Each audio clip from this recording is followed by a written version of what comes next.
international law, and that this resolution does not change that. In any event, there remains an imperative need for negotiations between all parties based on a two-state solution, recognizing the relevant Security Council resolutions. The UK intends to vote in favour of the resolution in support of UNRWA. We unequivocally reject attempts to undermine or degrade UNRWA. As my Foreign Secretary has said, the legislation passed by the Israeli Knesset seeking to restrict UNRWA's work is unacceptable. UNRWA has an unequivocal mandate from the UN membership to provide life-saving aid to thousands of Palestinians in need. The UK continues to support UNRWA to deliver important reforms which can further strengthen their commitment to neutrality.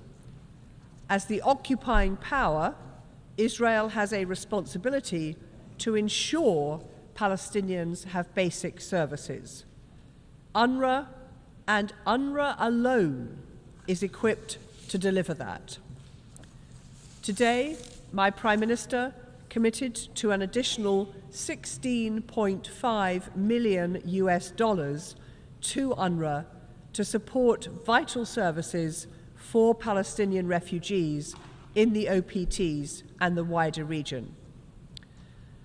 While the UK intends to vote in favour of this resolution, we wish to clarify that our position does not prejudge any future international legal determinations referenced in the text.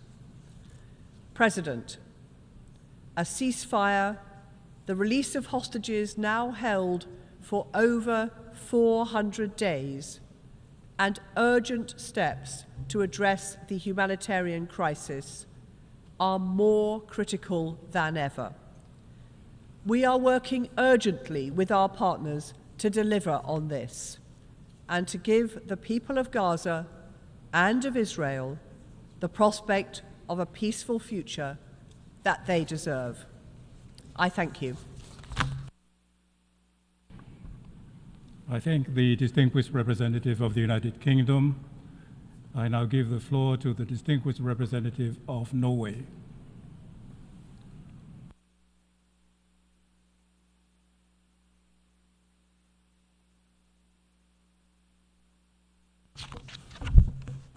Thank you, President. The conflict between Israel and Hamas has led to enormous civilian suffering. Norway strongly regrets that the UN Security Council in November again failed to unite on a resolution calling for ceasefire in Gaza. We need an unconditional and permanent ceasefire now. All remaining hostages must be released immediately. Unrestricted provision of necessary humanitarian aid must be provided to the people of Gaza without delay. Israel's massive warfare has left Gaza in ruins. We see a staggering number of civilians being killed and injured, including women and children, every day. This is completely unacceptable and must stop. Israeli authorities continue to impede access to food and necessary emergency aid, despite their obligation to secure unimpeded access, both into and internally in Gaza. The risk of famine has been imminent for a long time, especially in northern part of Gaza. Norway emphasizes in this regard that starvation of civilians as a method of warfare may constitute a war crime.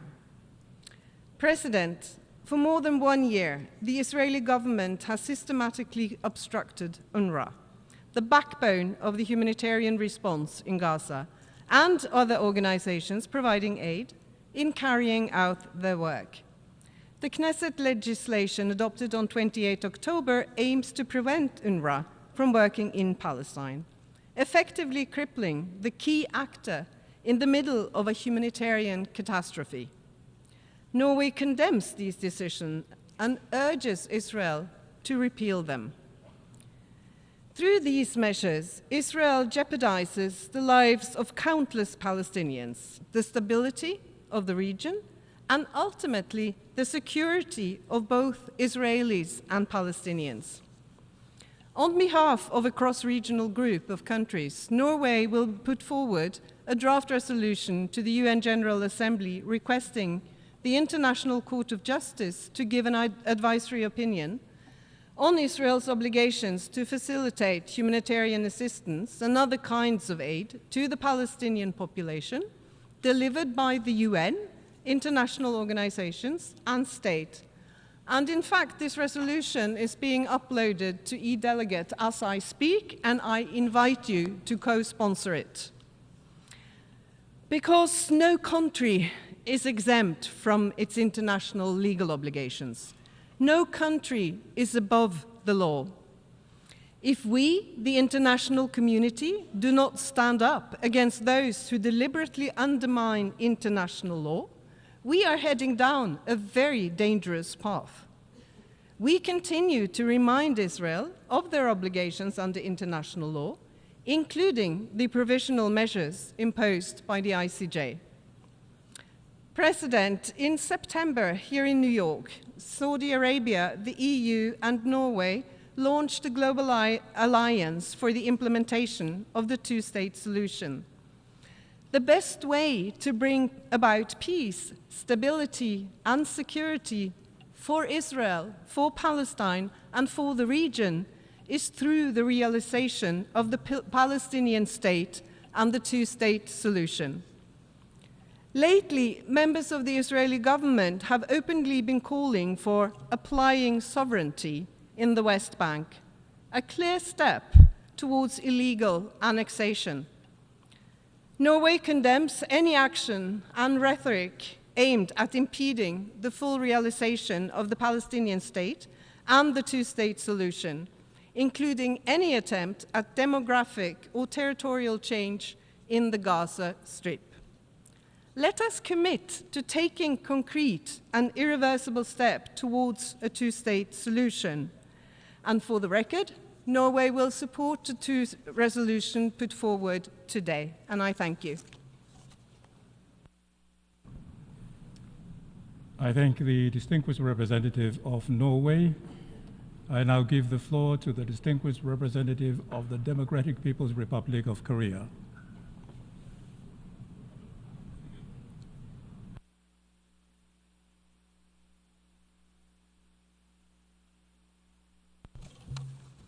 Mr. President, today the situation in occupied Palestine territory, including Gaza Strip, is critical and severe beyond imagination.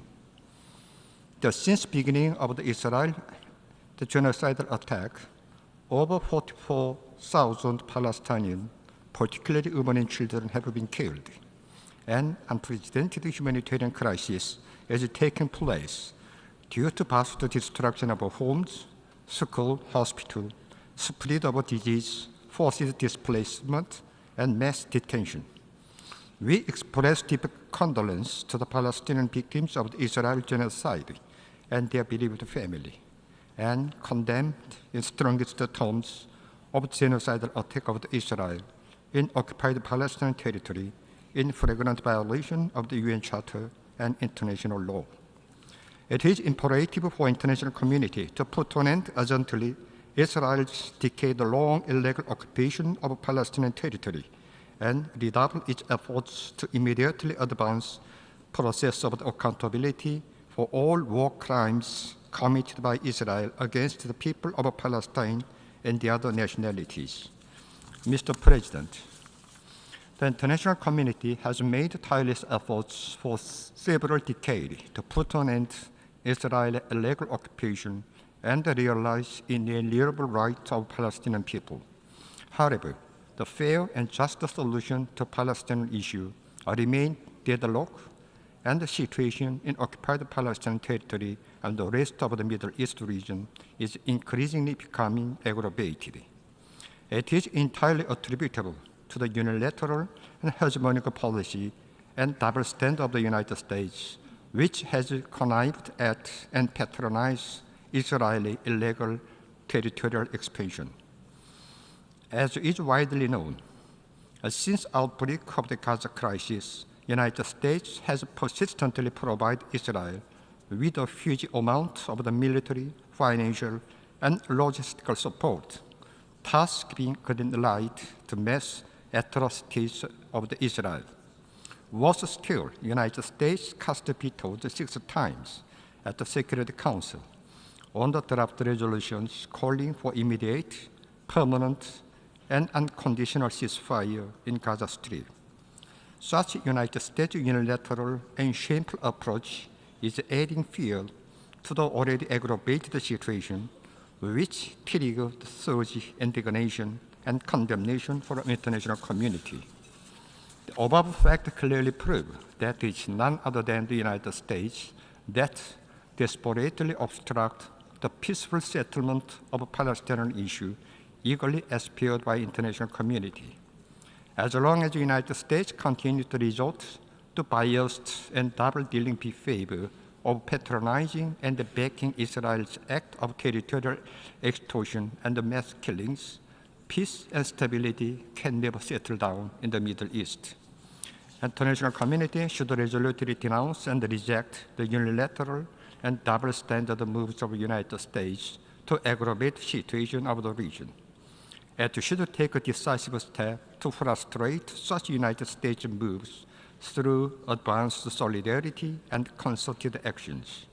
In conclusion, we reaffirm our commitment to support for and solidarity with the Palestinian people in their just struggle to terminate Israel's illegal occupation and to realize their inalienable rights, including self-determination and establishment of an independent state with East Jerusalem as its capital. Also, we fully support accession of the State of Palestine as a full-fledged UN member state. I thank you.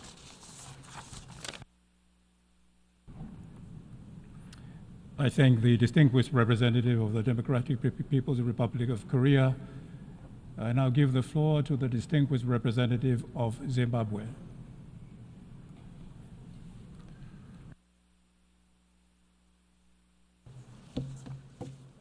Mr. President, thank you for convening this session, which has been prompted by the recent failure by the United Nations Security Council to adopt a resolution that was a pathway to securing an immediate, unconditional, and permanent ceasefire, alongside the immediate and unconditional release of hostages.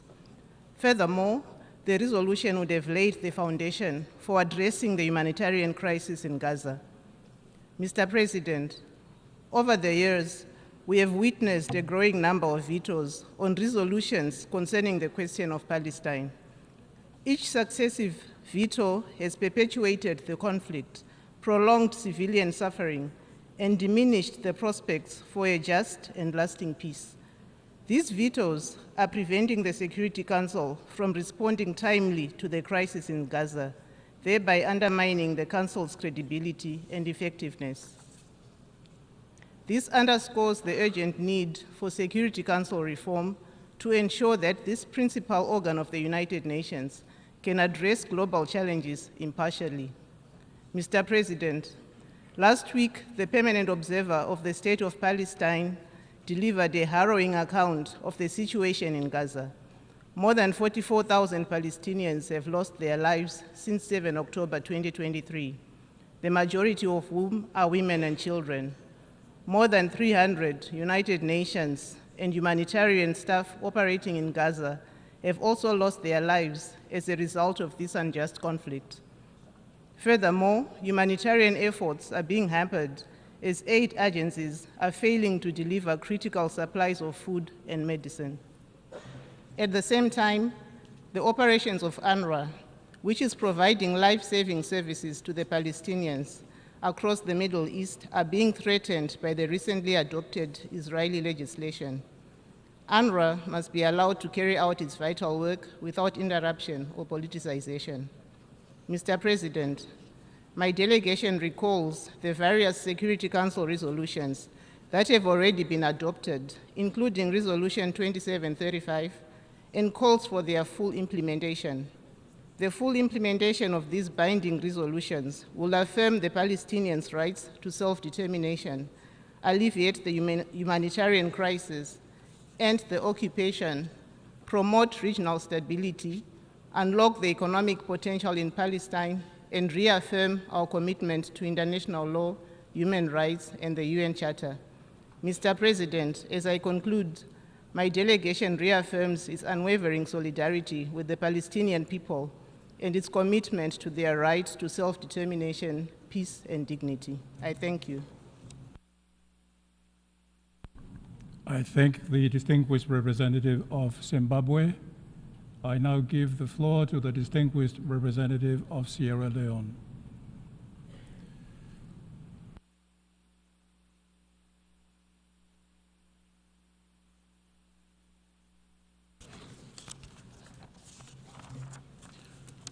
Mr. President, Sierra Leone aligns itself with a statement delivered by the representative of Malta on behalf of the 10 elected members of the Security Council.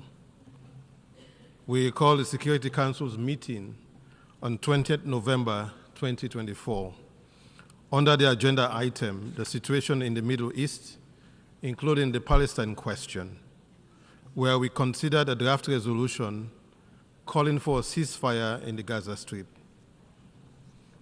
We express our gratitude to the E10 coordinator, Guyana, for their commendable efforts in facilitating the negotiations. Sierra Leone voted in favor of the E10 draft resolution, driven by our unwavering commitment to securing a ceasefire and, most importantly, to saving lives.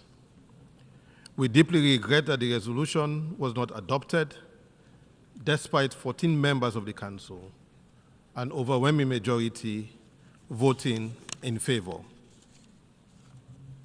With the same urgency to save lives, achieve an immediate, unconditional, and permanent ceasefire, secure the release of the remaining hostages held by Hamas, and increase the scale of humanitarian assistance to Gaza, Sierra Leone welcomes the draft resolutions to be acted upon by this Assembly. The vote will cast in support of the draft resolution will reflect Sierra Leone's consistent position over the past 14 months following the 7th October 2023 attacks by Hamas and the response by Israel. With over 44,500 deaths, hundreds of thousands injured, and around 1.7 million internally displaced, the toll on women, children, and the youth is staggering. The need for a ceasefire and the release of all hostages has become urgently overdue. International law unequivocally prohibits conduct that result in devastating and inhumane consequences for civilians during armed conflict. Sierra Leone joins the call for all parties to the conflict to comply with their obligations under international law and to ensure that the civilian population in Gaza has access to essential services and humanitarian assistance, which are critical for their survival. We also acknowledge the vital role of UNRWA in facilitating and distributing aid to civilians. We reiterate the necessity for all parties to the conflict to meet their legal, political, moral, and humanitarian obligations towards the civilians in Gaza and the hostages. Through these resolutions that we'll adopt, we'll seek a further path to justice and accountability. As the United Nations, we must seize this opportunity to reaffirm our role and unite in our collective strength to prevent further destruction and suffering. Mr. President, Sierra Leone welcomes the letter of the Secretary General, bringing to the attention of the General Assembly on an urgent basis two legislations which the Knesset of Israel adopted on 28 October 2024, and which, if implemented, could prevent the United Nations Relief and Works Agency for Palestinian Refugees in the Near East, UNRWA, from continuing its essential work in the occupied Palestinian territory, including East Jerusalem, as mandated by the General Assembly. We note with concern, and as highlighted in the Secretary General's letter, that these legislations, if implemented, could have serious implications for UNRWA's ability to carry out its activities in the occupied Palestinian territory and more broadly in the region as mandated by this Assembly.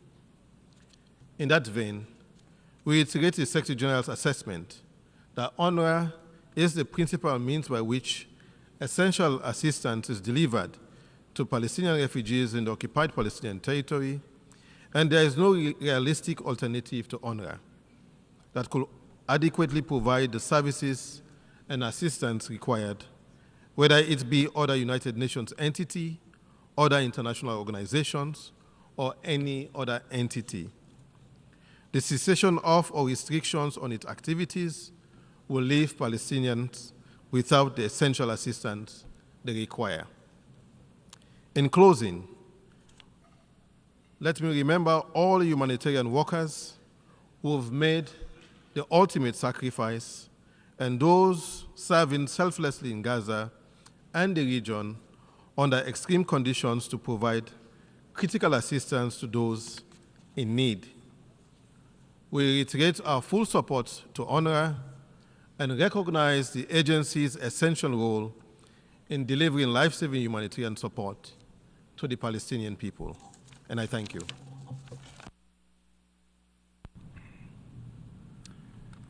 I thank the distinguished representative of Sierra Leone.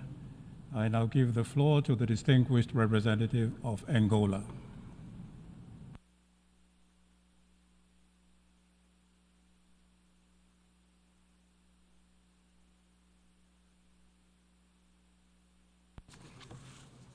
Mr. President, Excellencies, distinguished delegates, allow me to congratulate you, Mr. President, for resuming this 10th emergency special session.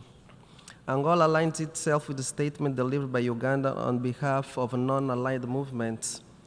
I'll make some additional remarks in my national capacity.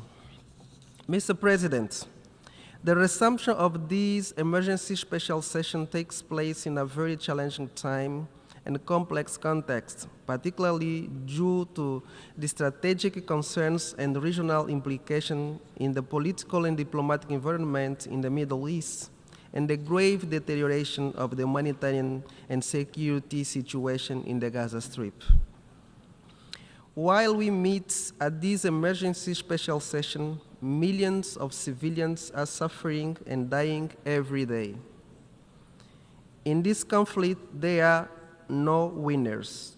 All are victims. Civilians, majority women and children, are paying a heavy price, losing everything in many occasions, including their own lives. We condemn terrorism in all its forms and manifestations, regardless of its motivation or actors. Moreover, we call on all concerned parties to the Gaza conflicts to exercise the utmost restraint, put an end to all hostilities immediately, and fully abide by international law, including international humanitarian law. Mr. President, this conflict needs to come to an end. The immediate implementation of ceasefire can no longer wait.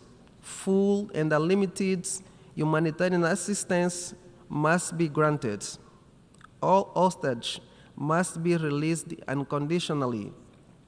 The time for our collective action is now for the sake of those in the Gaza Strip who see these organizations as their very last hope to achieve peace and stability. UNRWA has been providing for education and providing life-saving assistance to more than 500,000 Palestinian children in the occupied territories, mainly through the nearly 700 schools it operates. In this context, the cessation or restriction of the activity of UNRWA would leave Palestinian refugees without the essential assistance that they require. The Republic of Angola expressed, therefore, its concern about the dire humanitarian situation in the Gaza Strip and considers that any move to prevent the presence of UNRWA undermines fundamental human rights, including the right to life, health, food, water, and sanitation, and increases the tension in this very volatile region. Mr. President, the United Nations, namely the Security Council, must take concrete steps to implement its own resolutions by creating the independent sovereign state of Palestine. Angola reaffirms the rights of the Palestinian people to self-determination, including the right to have an independent state, and calls on the Security Council to admit Palestine as a UN full member. We believe that the two-state solution is the only viable option to end the Israeli-Palestinian conflict. It provides the foundation for the existence of the State of Israel and the State of Palestine living close together in peace and harmony, cooperating in normal way as is supposed to happen between neighboring countries that share common borders and opportunity for bilateral cooperation. Thank you, Mr. President. I thank the distinguished representative of Angola. I now give the floor to the distinguished representative of Bahrain.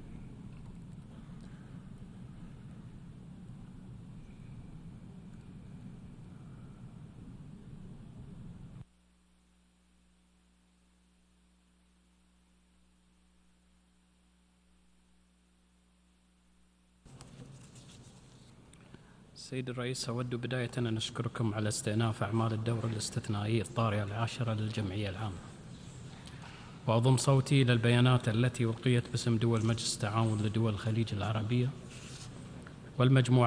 والمجموعة العربية ومجموعة منظمة التعاون الإسلامي وحركة عدم الانحياز. سيد الرئيس، يأتي عقد هذا الاجتماع في أعقاب عدم قدرة مجلس الأمن على اعتماد مشروع قرار يطالب في جملة أمور بوقف فوري وغير مشروط ودائم لإطلاق النار في قطاع غزة، وذلك بعد مرور أكثر من عام على الحرب في القطاع، مع خطر التصعيد الذي يهدد الاستقرار الإقليمي.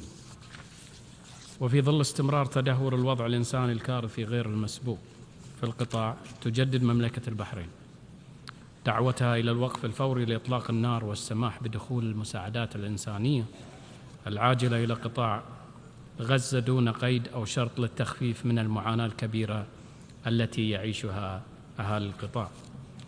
وتؤكد مملكة البحرين على ضرورة تحمل المجتمع الدولي مسؤولياته خلال المرحلة الراهنة في تطبيق قرارات الأمم المتحدة بشأن وقف الأعمال العدائية وتوفير الحماية للمدنيين بموجب القانون الدولي الإنساني، والإفراج عن جميع الرهائن والمحتجزين، وتوفير ممرات آمنة لإيصال المساعدات الإنسانية والإغاثية لسكان قطاع غزة، وإعادة إعمار المناطق المنكوبة، بالإضافة إلى أهمية مساندة وكالة الأمم المتحدة لإغاثة وتشغيل اللاجئين الفلسطينيين في الشرق الأدنى الأونروا في أنشطتها وفاء بالولاية التي منحتها إياها الجمعية العامة.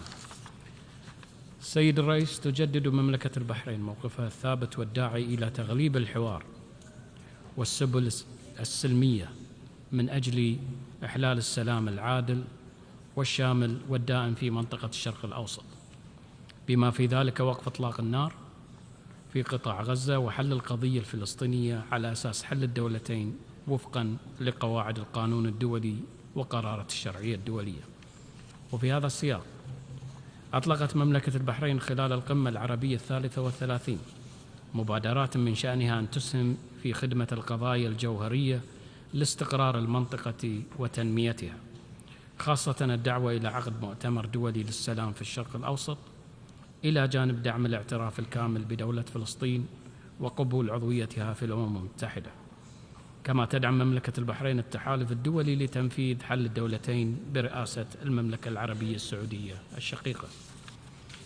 ورحبت مملكة البحرين بالتوصل إلى اتفاق لوقف إطلاق النار في الجمهورية اللبنانية بوساطة من الولايات المتحدة الأمريكية وفرنسا، باعتباره خطوة مهمة على طريق خفض التصعيد والتوتر العسكري الإقليمي، مؤكدة على ضرورة التزام كافة الأطراف بوقف فوري وشامل وداعم لإطلاق النار وتطبيق قرار مجلس الأمن الدولي رقم 1701 بكافة بنوده وبسط سيادة الدولة على كافة الأراضي اللبنانية.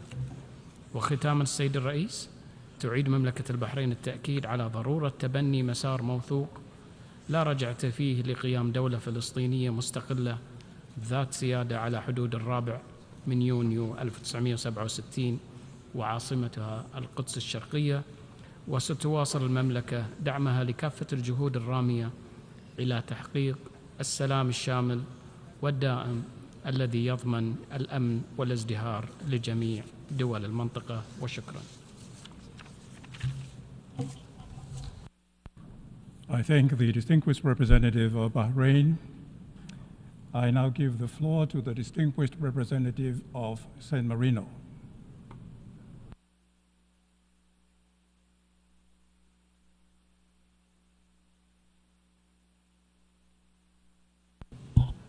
Mr. President, I thank you for convening this emergency special session following the veto cast in the Security Council on 20 November in accordance with General Assembly Resolution 76/262. San Marino thanks the elected 10 Security Council members for drafting a resolution which, if adopted, would have unequivocally demanded the cessation of hostilities through an immediate, unconditional, and permanent ceasefire, as well as the immediate and unconditional release of all hostages held by Hamas and other armed groups since the attacks of 7 October. We deeply regret that the text was vetoed. The Security Council must fulfill its responsibility and take action in order to put an end to the destruction in Gaza. Without a rapid and collective action, civilians will continue to pay the burden of this conflict. San Marino reiterates its call for an immediate ceasefire in Gaza. Mr. President, San Marino also reiterates its condemnation of the horrible terrorist attacks by Hamas on 7 October 2023, calls for the immediate and unconditional release of all hostages, and recognizes Israel's right to defend itself in line with international law. We deplore the unacceptable number of civilian casualties, especially women and children in Gaza and the West Bank, as well as the catastrophic levels of hunger and imminent risk of famine caused by the insufficient entry of aid into Gaza following Israel's response to these attacks. Rapid, safe, and unimpeded humanitarian access is an obligation under international law. It is essential to ensure urgent humanitarian aid to quickly reach the Palestinian population. In this respect, let me underscore the importance of UNRWA, which provides essential humanitarian assistance to millions of people in Gaza and the West Bank, including East Jerusalem. San Marino is deeply concerned with the recent developments that would hinder the crucial mandate of UNRWA, and we condemn any action aiming at obstructing this agency's capacity to fulfill its mandate. Mr. President, we reiterate our call to all parties to comply with their obligation under humanitarian human rights law and international humanitarian law, including the principle of protection of civilians and their infrastructures, of medical facilities, schools, and UN premises. There must be accountability for any violation of international law on all sides. In this respect, we reiterate our full support to the ICC, whose work is crucial in the fight against impunity for genocide and crimes against humanity. Moreover, San Marino highlights the need to fully implement the International Charter of Justice orders. Mr. President, San Marino remains committed to the realization of a lasting and sustainable peace based on a two-state solution under which the states, Israel and Palestine, live side by side in peace and security and mutual recognition. The international community must work together in order to restore hope and security to Israelis and Palestinians through a renewed peace process. In this respect, we welcome the decision of holding an international conference under UN auspices next June. Mr. President, San Marino will vote today in favor of the two resolutions. Thank you very much. I thank the distinguished representative of San Marino. I now give the floor to the distinguished representative of Papua New Guinea.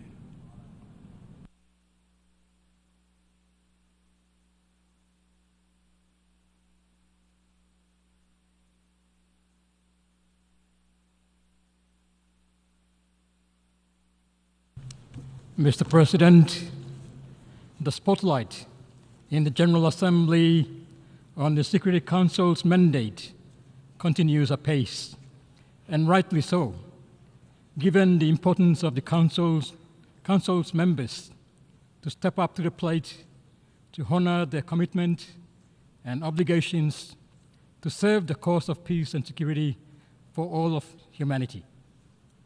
Papua New Guinea is well cognizant of the outcome of the Council's meeting last month that necessitated the continuation today of the General Assembly's dialogue. Let me place on record that Papua New Guinea, as a peace-loving country, wishes for peace, security, and stability at all levels, including in the Middle East region, and particularly in Israel and Palestine. The dire humanitarian situation in Palestine is indeed a shared concern for all peace-loving nations and peoples, including my own country, as is the ongoing security concerns not only for Palestinians, but also for the state of Israel.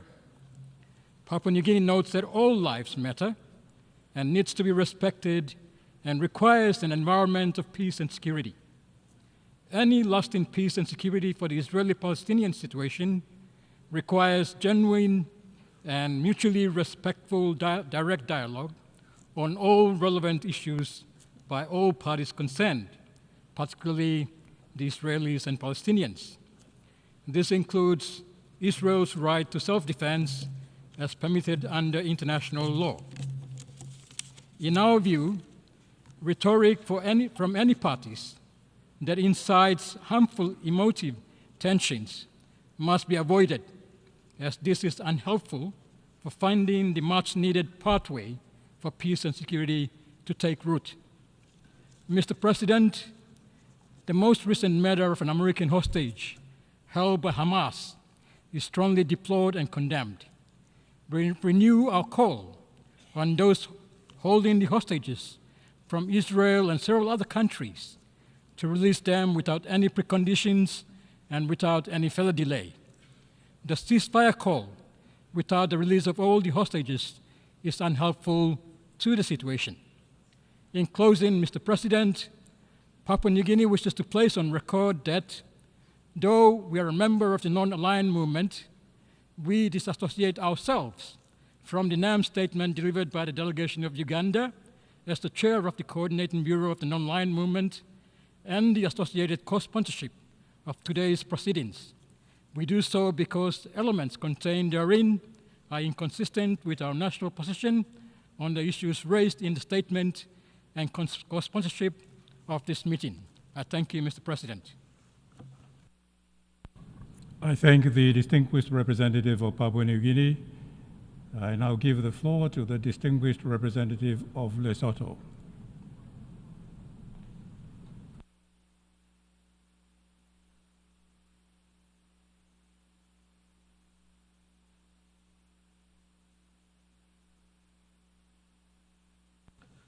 Mr. President, Excellencies, distinguished delegates, Lesotho aligns itself with the statement delivered by the Republic of Uganda on behalf of the non-aligned movement at the opening of this session. There is no doubt that the ongoing war in Gaza is one of the most disturbing humanitarian crises recorded in the 21st century. This situation has consequently spawned rippling effects across the region. Despite several calls by the international community for an immediate ceasefire, the war continues unabated. The undue suffering that this conflict has inflicted on women, children, and other vulnerable groups is a total breach of international law and a direct contravention of the principles of the Charter of the United Nations. As a result, we call for an immediate end to this conflict. My delegation is gravely concerned with the challenges facing the United Nations Relief and Works Agency for Palestinian Refugees in the Near East, UNRWA. While it is our collective effort to resolve the Palestinian plight, there is no justification to restricting UNRWA to fulfill its mandate. Such acts, sadly, will collapse the agency and exacerbate further the already daunting humanitarian crisis in Gaza and other Palestinian occupied territories. UNRWA is a lifeline for Palestinian refugees. Any attempts to stifle it from performing its duties will concomitantly lead to a deprivation of essential services, food, education, medical supplies to the children of Gaza, in direct contravention of the commitments under the Convention of the Rights of the Child, among other international instruments. We will recall that in December 2023, this august body adopted a resolution calling for an immediate and sustained humanitarian truce, leading to a total cessation of hostilities by the protagonists. Furthermore, the General Assembly demanded the unhindered provision of essential aid to civilians in Gaza. However, it is worrisome that today, as we speak, the situation in Gaza and other occupied Palestinian territories has become even more catastrophic, particularly with the current challenges faced by UNRWA. We deplore this situation by recalling that the Security Council adopted its landmark Resolution 2417 in 2018, strongly condemning the use of food insecurity and starvation as a weapon of war. In closing, Mr. President, Lesotho echoes the call by the UN Secretary General to all parties involved in the Palestinian conflict to choose peace over war. We call on all the belligerents to lay down their arms and engage in genuine dialogue. On the other hand, we applaud countries that have to date spared no effort towards finding a mediated solution to this conflict. We continue to call for sustained engagements towards finding a lasting solution which respects the rights and concerns of both parties. My country continues to advocate for a two-state solution which will pave the way for the Israelis and Palestinians to coexist peacefully in line with UN resolutions. I thank you, Mr. President. I thank the distinguished representative of Lesotho. I now give the floor to the distinguished representative of China.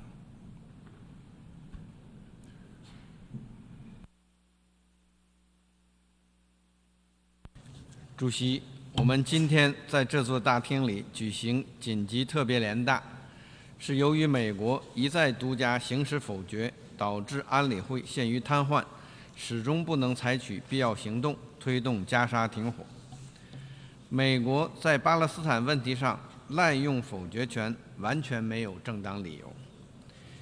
为了挽救美国否决造成的恶劣影响，印尼等有关国家向联大提出了2份决议草案，一份要求实现加沙立即无条件持久停火，消除人道准入的障碍；另一份要求以色列撤销针对联合国近东巴勒斯坦难民救济和工程处的法案，保障工程处正常履职，并呼吁国际社会加大对工程处的支持。2项决议草案代表了国际社会的正义呼声，中方将投赞成票。加沙冲突延宕14个月，加沙被炸成废墟，4万多巴勒斯坦民众被夺去生命，幸存者被剥夺最基本的生存物资，在绝望中挣扎。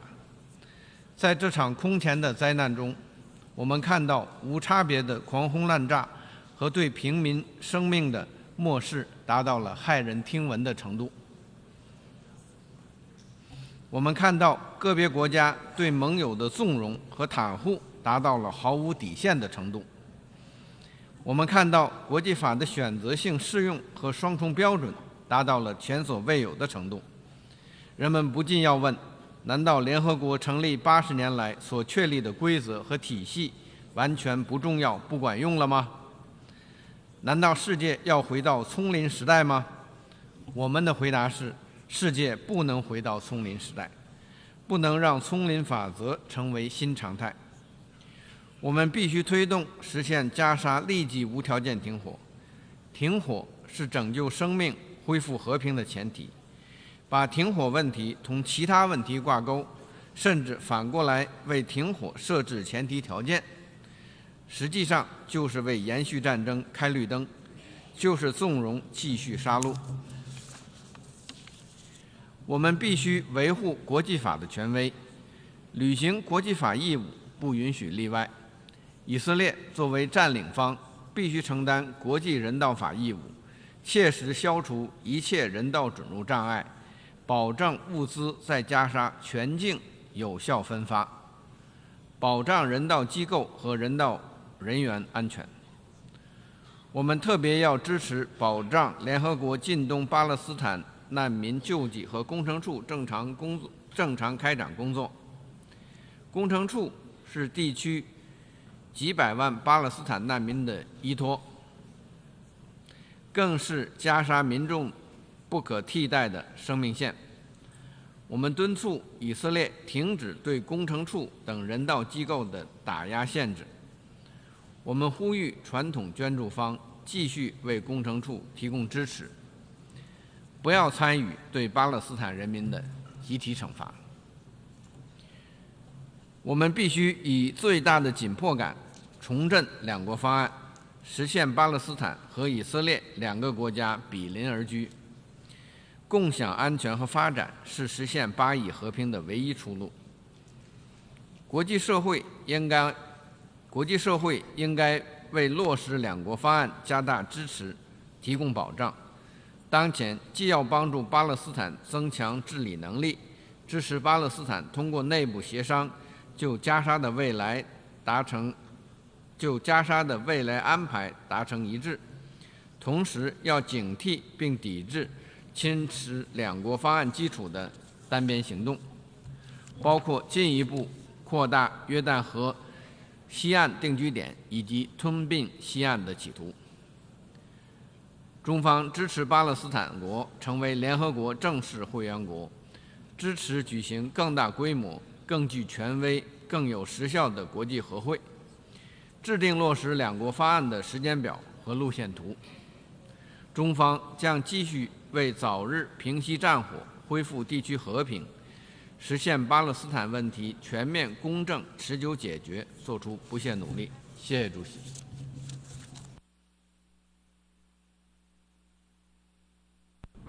I thank the distinguished representative of China. I now give the floor to the distinguished representative of Finland.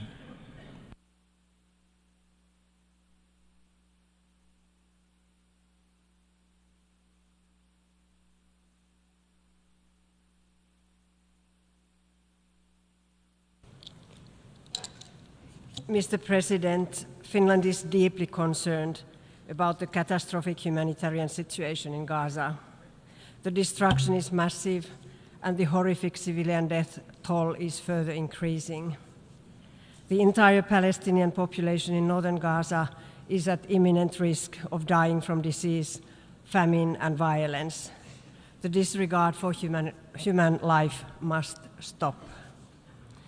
Finland reiterates its strongest condemnation of the brutal attacks committed by Hamas and other terrorist groups in October last year, and taking of hostages in October. But we have consistently underlined that when exercising the right to self-defense, international and humanitarian law apply fully. Israel must comply with its obligations under international law in all circumstances. An immediate, unconditional, and permanent ceasefire is needed urgently, and all remaining hostages must be immediately and unconditionally released. All parties must fully comply with international law, including international humanitarian law. UNRWA remains the backbone of the humanitarian response in Gaza. All parties must enable the agency to carry out its mandate as adopted by the General Assembly and its vital services to the civilians in all occupied territories. According to international humanitarian law, all parties to a conflict must allow and facilitate the provision of humanitarian assistance to affected populations. Israel, as the occupying power, has the duty to ensure that the basic needs of the occupied population are met. We call on Israel to enable full, rapid, safe and unhindered humanitarian access across the Gaza Strip. Finland's support to rules-based multilateralism with the UN at its core is unwavering. Upholding international law is a shared responsibility of all states. In the midst of an ongoing catastrophic humanitarian situation in Gaza, a halt to any of the activities of UNRWA would have devastating consequences for the hundreds of thousands of civilians served by it. We urge Israel to ensure that UNRWA is allowed to carry out its crucial work in line with its mandate adopted by the UN General Assembly. Mr. President, all permanent members of the Security Council bear a special responsibility to exercise their veto in accordance with the letter and spirit of the Charter. On November 20th, a permanent member of the Council, the United States, used a veto against the resolution calling for ceasefire and release of hostages in Gaza. The General Assembly may discuss any questions relating to the maintenance of international peace and security brought before it by any member of the United Nations. As the Security Council failed again in acting on a situation urgently threatening international peace and security, the General Assembly must act. The situation in Gaza is too dire for the UN to remain silent. Palestinian civilians have borne the brunt of the humanitarian catastrophe in Gaza for over a year. Their suffering must stop. We, as the international community, must bear our responsibility in urging and assisting the parties to end this conflict and set up a credible process towards a negotiated two-state solution, which is the only way to bring a lasting peace and security to the Middle East. I thank you. I thank the distinguished representative of Finland. I now give the floor to the distinguished representative of Canada.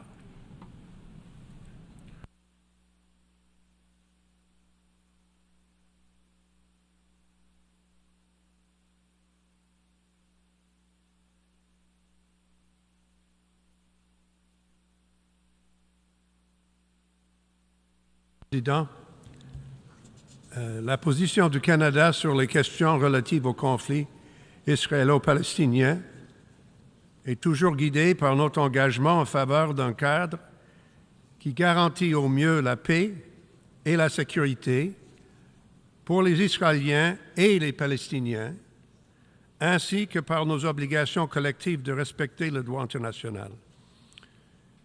Nous déplorons la perte de vie innocente dans ce conflit et nous reconnaissons l'impact direct que cette situation continue d'avoir sur les pays de la région et d'ailleurs.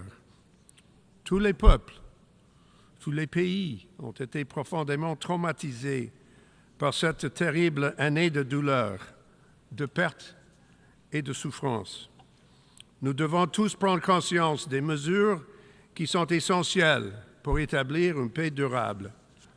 Le Canada votera aujourd'hui en faveur de ces deux résolutions en raison de la nécessité urgente et croissante de résoudre cette crise. Les votes du Canada aujourd'hui soulignent nos appels à un cessez-le-feu immédiat, à la libération de tous les otages, à l'augmentation de l'aide humanitaire à Gaza et la réaffirmation de notre soutien à l'Office de secours et de travaux des Nations unies pour les réfugiés de Palestine dans le Proche-Orient, UNRWA. Nous ne sommes pas d'accord avec certains éléments inclus dans ces résolutions. Nous continuons de croire que ces résolutions devraient condamner les horribles actes de terreur du Hamas, y compris du 7 octobre, et son utilisation de boucliers humains. Nous aurions également souhaité que l'accent soit davantage mis sur la nécessité pour les parties au conflit de négocier de manière significative un cessez-le-feu immédiat. Le Canada condamne sans équivoque les attaques terroristes du Hamas contre Israël du 7 octobre 2023 et les actes de terreur qui se poursuivent. Nous continuons à demander au Hamas de déposer les armes, de cesser de recourir à la violence et de libérer immédiatement tous les otages et les dépouilles des otages décédés, y compris la dépouille de la citoyenne canadienne Judith Weinstein. Nous sommes satisfaits de voir figurer dans cette résolution sur le cessez-le-feu une demande de libération des otages dont la détention ne peut en aucun cas être maintenue. Meanwhile, Mr. President, we see and feel the terrible damage that is taking place in Gaza, the loss of life, the numbers of those injured. We know that the humanitarian situation is horrific, and it continues to worsen. We mourn all civilians killed since October 7th. The scale of civilian casualties is truly heartbreaking. It is also unacceptable, as all actors must comply with international law. Attacks on humanitarian delivery of food and necessary supplies must also stop. And we need to take note of the serious peace and security situation itself within Gaza when it comes to the delivery of humanitarian services. We have concluded that UNRWA's role in responding to this crisis is crucial. Canada reaffirms its commitment to UNRWA, and we have also recommitted our funding, as and condemned the legislation passed by the Israeli Knesset on October the 28th, which we continue to regret, because we believe that it threatens to prevent UNRWA's vital work in Gaza, the West Bank, and East Jerusalem, without ensuring a credible and practical alternative. We continue to press Israel not to implement this legislation, to enable the continuation of UNRWA's activities in education, health services, and to work constructively to enable its crucial role in the delivery of humanitarian assistance.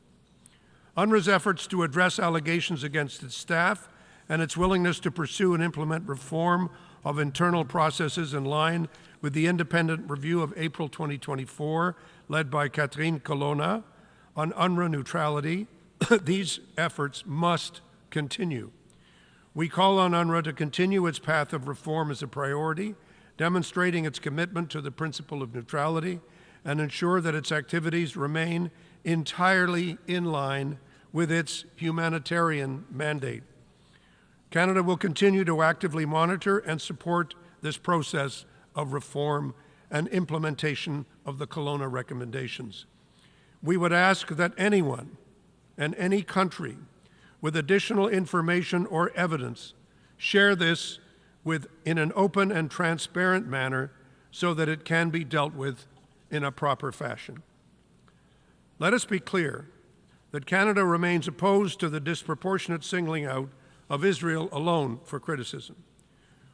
We reiterate the importance of a fair-minded approach at the United Nations, and we will not support resolutions that fail to address the complexities of these issues.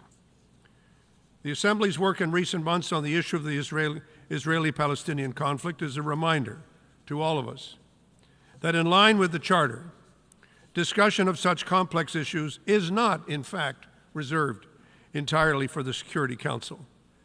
There are options to enable a broader discussion, particularly when the Council cannot act. As President of ECOSOC, I convened a discussion on Haiti just last month to bring attention to the deteriorating situation there. And I hope that this Assembly will find a way to address crucial issues where we find that the Council is stuck. And stuck it surely is, including on Myanmar, Ukraine, Sudan, Afghanistan, Syria, and many other areas of conflict. As we head into the new year, this Assembly must assume its own responsibilities. Canada remains committed to the two-state solution. We believe that a political solution is absolutely essential in order to get to the roots of this conflict and, in fact, to resolve it. We believe that at a time when the dynamics in the broader region show that conflict management, as opposed to conflict resolution, is not a sustainable path to returning the region to a peaceful and prosperous trajectory, we must all do more within our powers, within our capabilities and capacities, to listen to each other, to understand that there is no hierarchy in suffering, to demonstrate a capacity to show empathy for all those who have suffered and all those who are suffering, to push hard for the principle of accountability under the rule of law, and to do everything we can in our capacity to resolve this terrible conflict. Thank you very much, Mr. President.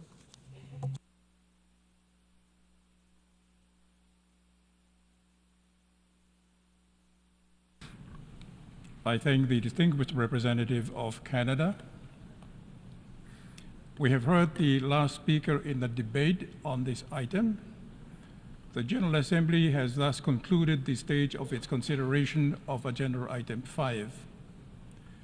The Assembly will resume its consideration of Agenda Item 5, entitled Illegal Israeli Actions in Occupied East Jerusalem and the rest of the occupied Palestinian territory, to take action on 2 draft resolutions issued as documents A/ES-10/L.32 and A/ES-10/L.33.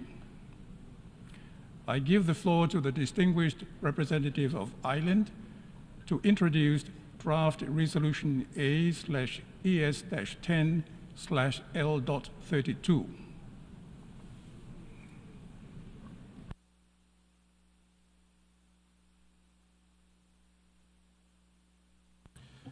President, Excellencies, distinguished delegates.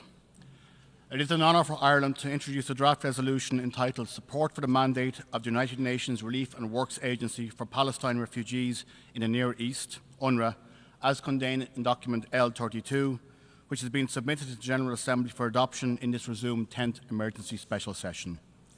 At the outset, I want to thank all the 50-plus member states who have co-sponsored this resolution. We, the co-sponsors, present this draft resolution at a time of profound challenge to the continuity of UNRWA's operations and its life-saving assistance to millions of Palestine refugees, as well as to an important contribution to regional stability. We present this draft in the context of shocking developments in the occupied Palestinian territory, including East Jerusalem, and especially in the Gaza Strip over the past 14 months. Our action comes in the wake of appeals for decisive intervention by UN Secretary-General Antonio Guterres and UNRWA Commissioner-General Philippe Lazzarini. Earlier this week, the Secretary-General circulated a letter on enabling UNRWA to carry out its activities. This followed an extraordinary letter in October to the President of the General Assembly, in which Commissioner-General Lazzarini warned that the agency was under such physical, political and operational attack, unprecedented in the UN's history, that implementation of its mandate may become impossible without decisive action by this General Assembly. President, this draft resolution is the co-sponsor's response. We appeal to all states and members of the General Assembly to act with urgency and resolve to confirm your support for UNRWA's mandate. This is essential to avoid any interruption or suspension of UNRWA's vital humanitarian and development programmes, including education for hundreds of thousands of children. President, over the past 14 months, UNRWA has faced repeated attacks from Israel. It has been subject to attempts by the Israeli government to dismantle the agency and evicted from its premises in occupied East Jerusalem through the adoption of legislation by the Israeli Knesset. It has faced military attacks on its personnel and facilities, and has been the target of a dangerous campaign of misinformation and disinformation.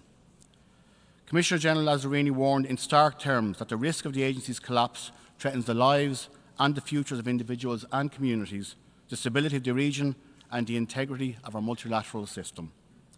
We recall too that earlier this month, the Interagency Standing Committee, the highest level humanitarian coordination forum, called for a halt to the assault on Palestinians in Gaza and on those trying to help them.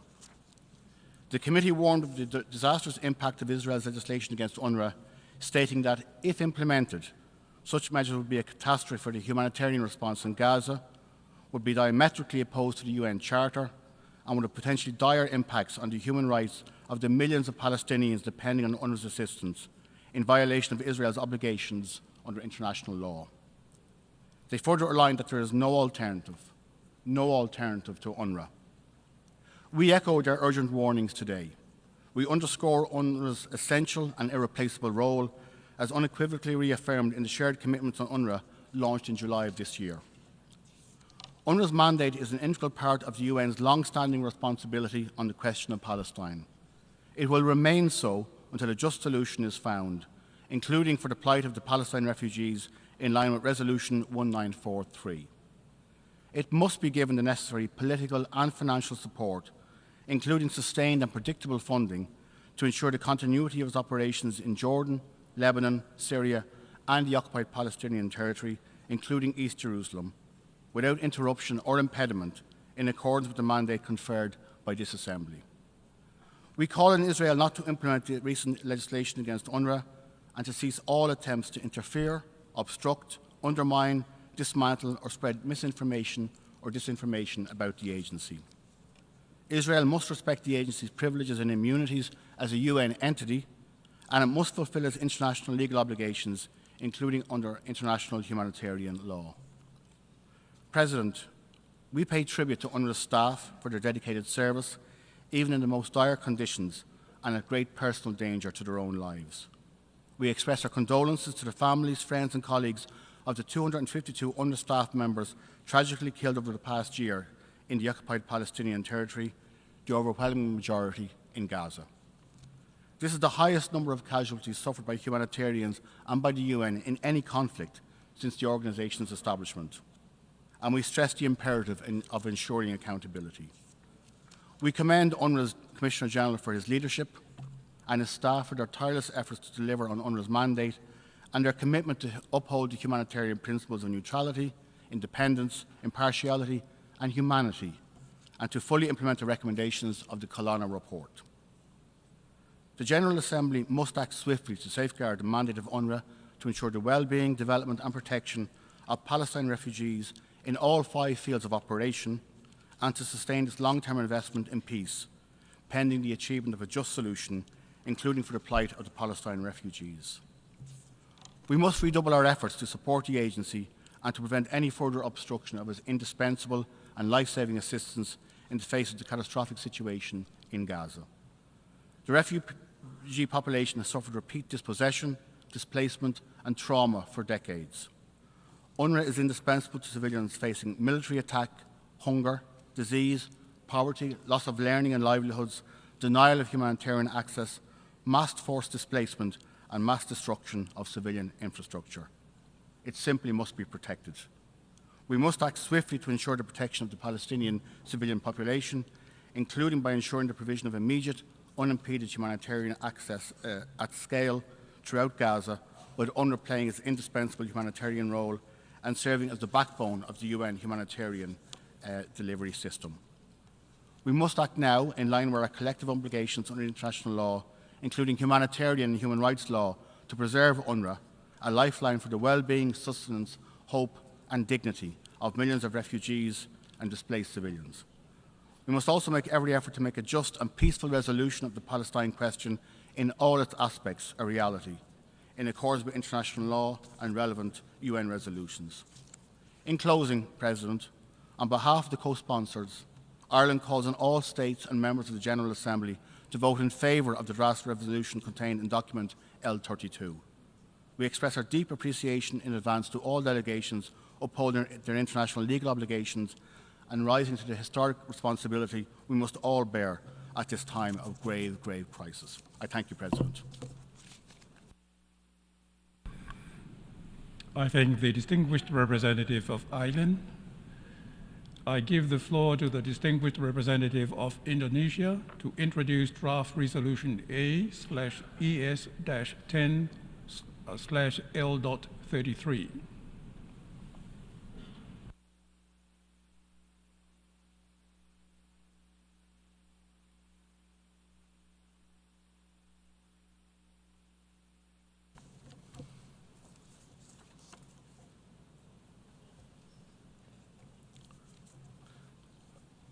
Mr. President, Indonesia is honored to introduce draft resolution L33 entitled Demand for Ceasefire in Gaza in this resumed 10th Emergency Special Session of the General Assembly.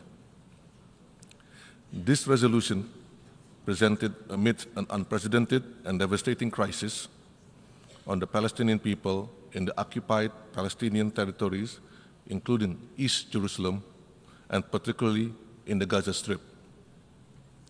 This draft resolution underscores the high urgency, absolute necessity for the General Assembly to act now, once again, to demand a ceasefire.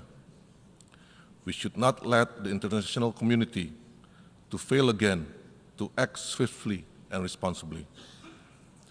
Over the past 14 months, Gaza continues to be under relentless siege and military assault by Israel, without conditions described as appalling and apocalyptic. We must prevent further catastrophic loss of life and destruction. Mr. President, 1 year ago, in this Assembly, following the veto of a permanent member of the Security Council, 153 countries supported GA Resolution ES 10/22, demanding a pause, an immediate ceasefire, a humanitarian ceasefire, compliance by all parties to their international legal obligation, especially protection of civilians, as well as the release of all hostages. Unfortunately, that resolution was not followed through. We must thus ask ourselves, how many lives could have been saved? How much suffering avoided? And how much destruction prevented if the demands for a ceasefire had been respected? If Israel respected international law, its charter obligation, and listened to the clear voice of conscience of the international community, instead of persisting with its crime, if accountability had been enforced and veto not used to shield these actions.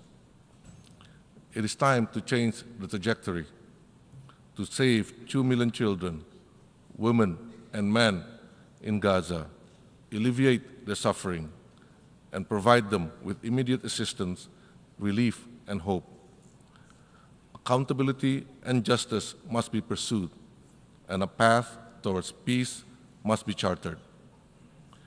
This must begin with a ceasefire to stop violence and protect innocent civilians from further harm, including by immediate actions in accordance with ICJ provisional measures.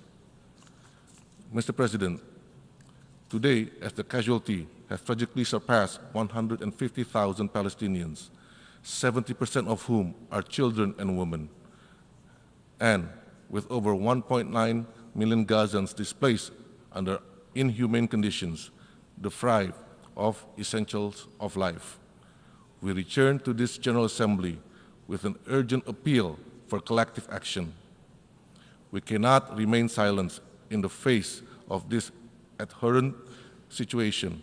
We must uphold our legal, political, humanitarian, and moral obligation. I repeat, our moral obligations. In the face of yet another veto and the Security Council's inability to implement its own resolutions, including resolutions 2735, the General Assembly must act to fulfill its charter duties. Let us urgently and collectively act to establish an immediate and unconditional ceasefire, to silence the gun, to stop the bloodshed, and protect the Palestinian civilian population under Israel's illegal occupation from further harm, and to alleviate their dramatic suffering. Mr. President, there is no other way to end this carnage. To save human life, we need an immediate, unconditional, and permanent ceasefire. We need accountability for all grave breaches of international law, including humanitarian and human rights law perpetrated by Israel, for all the war crimes, crimes against humanity, and acts of genocides committed. We must end the suffering. we must begin the path to recovery and swiftly pursue political solution to achieve long overdue justice and freedom for the Palestinian people. Indonesia thanked the 47 co-sponsors of this resolution. On behalf of the co-sponsors and in the name of justice and humanity, Indonesia urges all member states to support draft resolution L33. Let us act collectively to honor our shared responsibility, uphold international law in this critical moment. I thank you, Mr. President.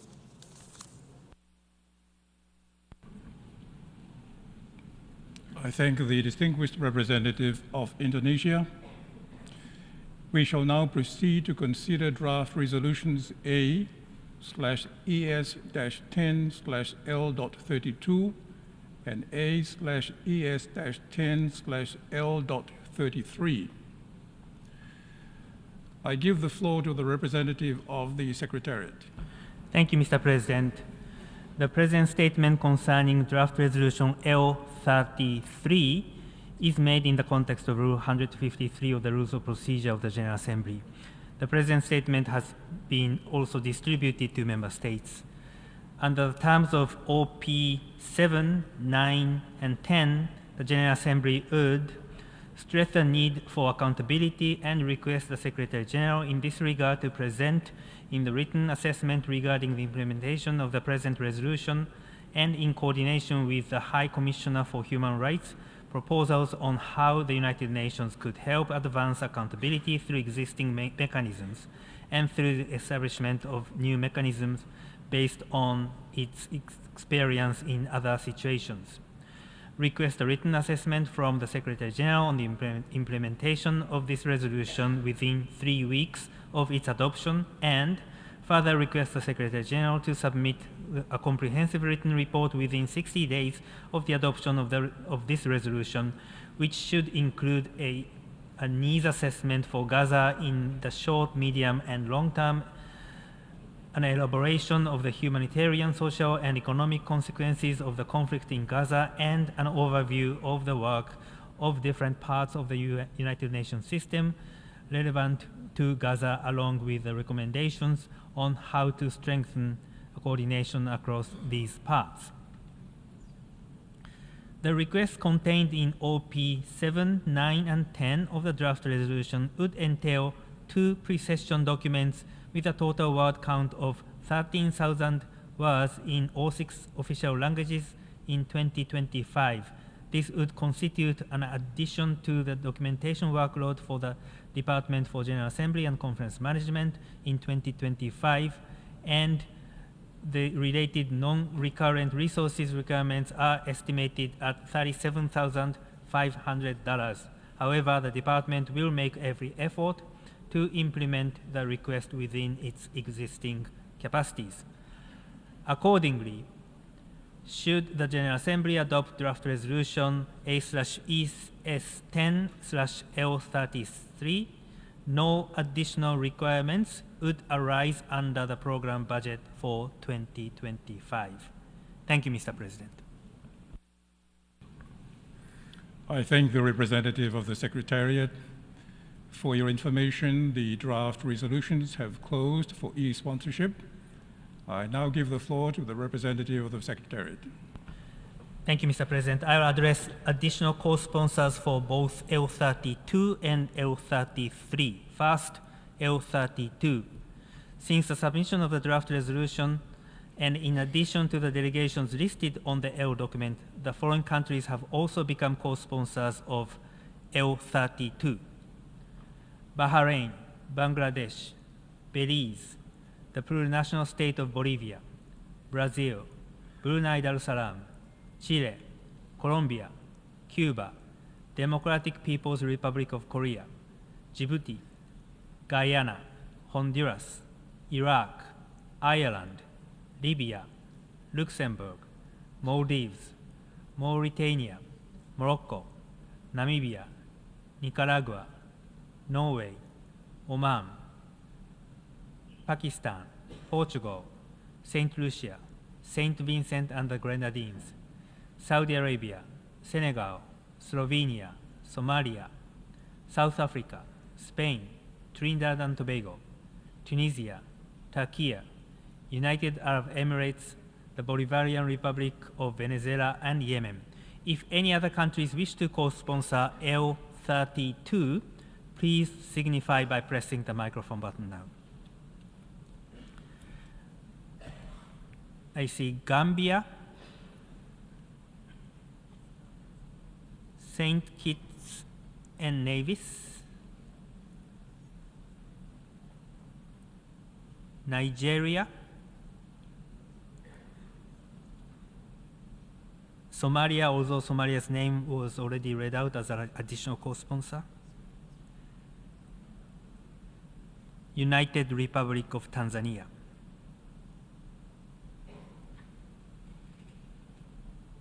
Now, to move to L33. Since the submission of the draft resolution and in addition to the delegations listed on the L document, the following countries have also become co-sponsors of L33. Bahrain, Belize, Plurinational State of Bolivia, Brazil, Brunei Darussalam, Chile, Colombia, Cuba, Djibouti, Guyana, Honduras, Ireland, Libya, Luxembourg, Maldives, Malta, Mauritania, Morocco, Namibia, Nicaragua, Norway, Oman, Pakistan, St. Lucia, St. Vincent and the Grenadines, Senegal, Slovenia, Somalia, South Africa, Spain, Trinidad and Tobago, Turkey, United Arab Emirates, the Bolivarian Republic of Venezuela, and Yemen. If any other countries wish to co-sponsor L33, please signify by pressing the microphone button now. I see Nigeria, St. Kitts Nevis, United Republic of Tanzania. Thank you, Mr. President. This concludes additional co-sponsorship. I thank the representative of the Secretariat. Delegations wishing to make a statement in the explanation of vote before the vote on any proposal under this item are invited to do so now in one intervention. After action on all of them, there will be an opportunity for explanations of vote after the vote on any or all of them. Before giving the floor for explanations of vote before the vote, may I remind delegations that explanations of vote are limited to 10 minutes and should be made by delegations from their seats. I give the floor to Israel. Thank you, Mr. President. The resolutions before the Assembly today are beyond logic. They defy all concepts of morality and the evidence we have laid before you for years. By voting for these resolutions, you are not voting to protect humanitarian values, but to protect an organization that has become a haven for terror. You vote for the resolutions knowing the truth, knowing that UNRWA is not a neutral actor, but an entity hopelessly infiltrated by Hamas, knowing that its facilities have been used to store weapons, its schools to indoctrinate children with hatred, and its staff to aid and act as terrorists. The vote today is not a vote for compassion. It is a vote for complicity. As if this betrayal is not enough, you pushed for a resolution that failed to even condition a ceasefire on the release of the 100 hostages still held by Hamas. By demanding a ceasefire today without addressing the hostages, this Assembly will once again side with those who weaponize human suffering. It will send a message that the lives of innocent Israelis, including children, are not worth your consideration. This is not diplomacy. It is appeasement. It is enabling terror and abandoning the innocent. Today, I sit here with evidence in hand. Letters upon letters that Israel has written to UNRWA over the years, each one a warning, each one a clear call to action, and yet nothing was done. Commissioner General Lazzarini complains of reputational damage of so-called disinformation campaign against UNRWA by Israel. I would like to ask Mr. Lazzarini, where were your complaints when Hamas built tunnels under your schools? Where was your outrage when murderers you employed used those schools as terror bases? Where was your accountability when we sent you these letters exposing terrorists on your payroll?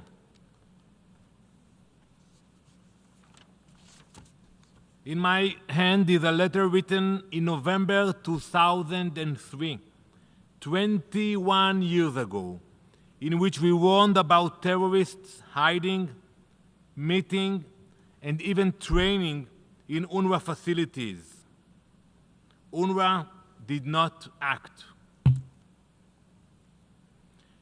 In 2011, 13 years ago, we warned UNRWA about Hamas operatives working in UNRWA schools. We even provided the names and IDs of 10 Hamas terrorists employed by UNRWA.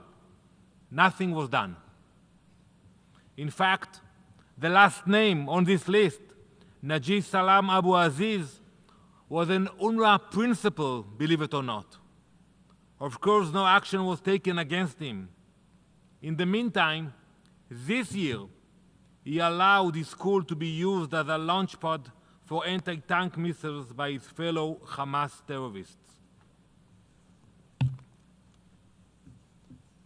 In 2017, a Hamas tunnel was discovered beneath an UNRWA school led by a principal who publicly pledged allegiance to Hamas. You again remained silent. Just this July, we provided the names of over 100 UNRWA employees who were members of Hamas or Palestinian Islamic Jihad. Again, nothing was done. These are only a few examples out of many over the decades. UNRWA's inaction speaks volumes. They did not act when we presented evidence. They did not act when Hamas turned schools into ammunition stores. They did not act when the lives of innocent Israelis were at stake.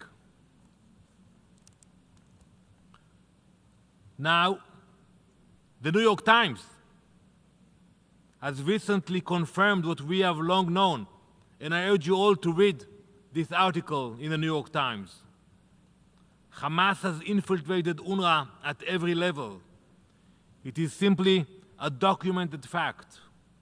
To Hamas, UNRWA schools are, and I quote from Hamas's own documents, they call it the best obstacles to shield their terror operations. Gazan residents themselves have admitted to the New York Times that it is a, quote, open secret that Hamas operatives work in UNRWA schools, some even carrying Kalashnikovs after class instead of textbooks. Yet, this assembly rewards such complicity with continued funding and unwavering support. And now it seeks to demand a ceasefire without conditioning the release of the hostages still suffering in Hamas's dungeons. You will have abandoned them, you will have ignored their families, you will have emboldened their captures. To stand by UNRWA today is to stand by Hamas. The same Hamas that orchestrated the October 7 massacre, that butchered over 1,200 innocent people, and that still holds 100 hostages. To demand a ceasefire while ignoring these hostages is to surrender to terror. Distinguished colleagues, a future for Gaza must be one without Hamas, but it must also be one without UNRWA. Without its complicity, aid could flow freely, schools could teach peace instead of hatred, and the people of Gaza could finally begin to rebuild. This Assembly has a choice today: to confront terror and its enablers, or to appease them. If you choose to stand by UNRWA and abandon the hostages, you will have chosen appeasement. History will not forget this choice, and neither will we. Thank you, Mr. President. I thank Israel. I give the floor to Paraguay. Muchas gracias, señor presidente. La delegación del Paraguay agradece la oportunidad de tomar la palabra en ocasión de realizar una explicación de voto antes del voto sobre los proyectos de resolución AES-10, L32 y L33. Señor presidente, estimados colegas, el Paraguay ha renunciado a la guerra y la considera fuera del derecho internacional. Además, nuestro país ha vivido en carne propia las atrocidades de los conflictos armados y nuestra población conoce el sufrimiento que ellos conllevan. Por ello, abogamos por la paz y el entendimiento entre las naciones, promovemos la tolerancia y reafirmamos que el camino del entendimiento es siempre el diálogo. Señor presidente, el camino hacia una paz duradera y el cumplimiento del derecho internacional humanitario implican atender las necesidades y reivindicaciones de todas las partes afectadas y tener en consideración todas las aristas. Lo contrario, llevará indefectiblemente, como hasta ahora, a postergar una solución sostenible con el consecuente sufrimiento de miles de personas. El hecho de que los proponentes persistan en la inclusión de medidas distintas a aquellas tendientes a lograr un cese al fuego, fin último de la resolución L33, perseverando además en mantener en los textos la condena a una sola de las partes, nos lleva a que ellas no tengan un mayor apoyo. Deseamos con fervor una solución pacífica al conflicto que soportan las poblaciones de Israel y de Palestina, mas al no encontrar el balance en ellas, en las propuestas presentadas, el Paraguay no podrá acompañarlas. Muchas gracias, señor presidente.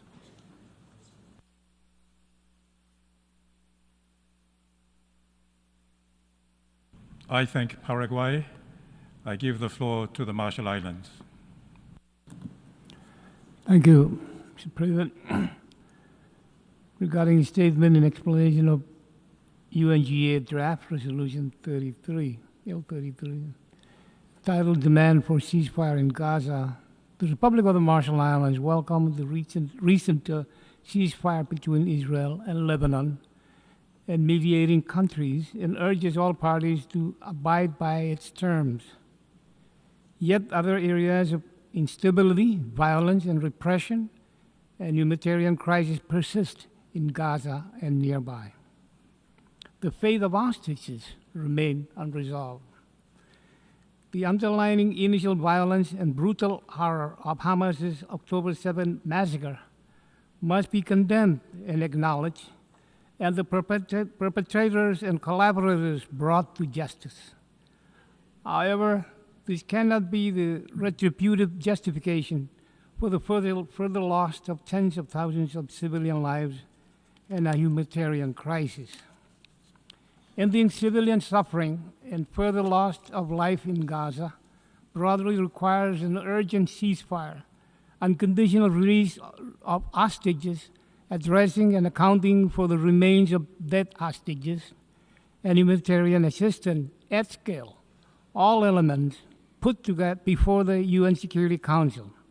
And most urgently, we remain nearly adrift, unclear on where, when, and what the intended endpoint is to this conflict and humanitarian crisis without achieving the above. We do not doubt the strongest efforts of many nations, involved in working towards peace and ceasefire. And yet, here we are again. The Security Council is failing between its permanent 5 memberships. And while a small nation might not alone be able to restructure or unravel that body, we will not hesitate to be vocal about the wrongs where they persist. We want to be among the optimists that an international peace process now remains before us. A 2-state solution with clear steps to lasting peace would, by logic and definition, include addressing a Palestinian state. But working through such a process towards a real and lasting peace would require political will, leadership, mandate, and active dialogue from everyone at the table, and demand a very dramatic reversal from where we all are today.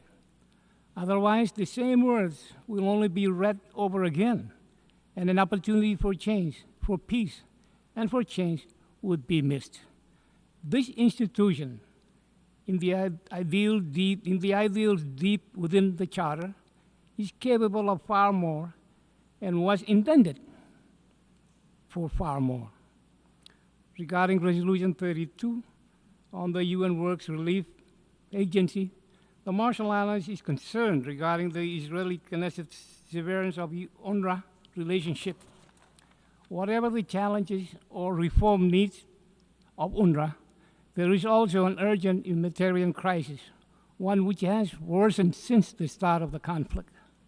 It is important that UNRWA functions as an objective UN entity and that there would be due accountability and appropriate management reform be addressed.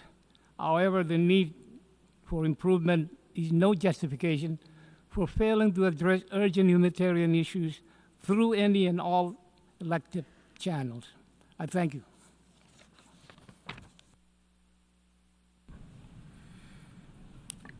I thank the Marshall Islands. We have heard the last speaker in explanation of vote before the vote. Before proceeding further, I wish to address the question concerning the majority required for the adoption of the draft resolutions. In light of Article 18, paragraph 2 and 3 of the Charter of the United Nations, is there any objection to taking action on draft resolutions A, ES 10 L 32 and A, ES 10 L 33 by a 2/3 majority of the members present and voting? I see no objection. The 2/3 majority of members present and voting is therefore required for the adoption of draft resolution A/ES-10/L32 and A/ES-10/L33. The Assembly will now take a decision on draft resolution A/ES-10/L.32 entitled Support for the Mandate of the United Nations Relief and Works Agency for Palestine Refugees in the Near East. A recorded vote has been requested. We shall now begin the voting process. Those in favor of draft resolution A/ES-10/L32, please signify. Those against, abstentions. The Assembly is now voting on draft resolution A/ES-10/L32 entitled Support for the Mandate of the United Nations Relief and Works Agency for Palestine Refugees in the Near East.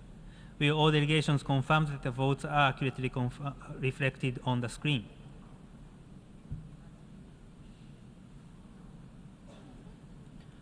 The voting has been completed. Please lock the machine.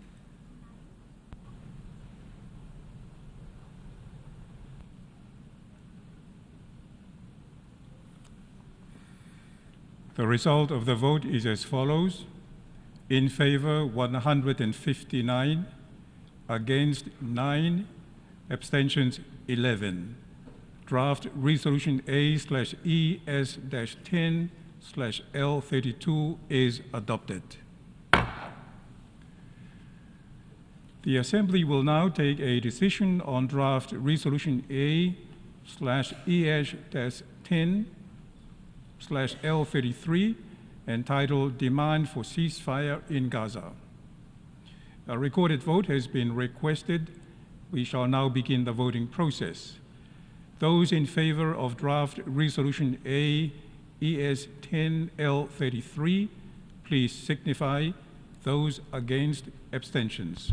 The Assembly is now voting on Draft Resolution A/ES-10/L33 entitled Demand for Ceasefire in Gaza. Will all delegations confirm that the votes are accurately reflected on the screen?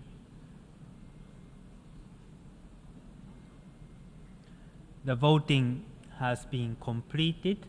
Please lock the machine.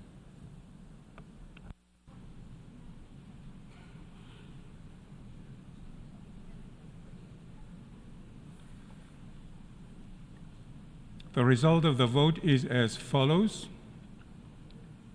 In favor, 158. Against, 9. Abstentions, 13. The draft resolution A/ES-10/L.33 is adopted.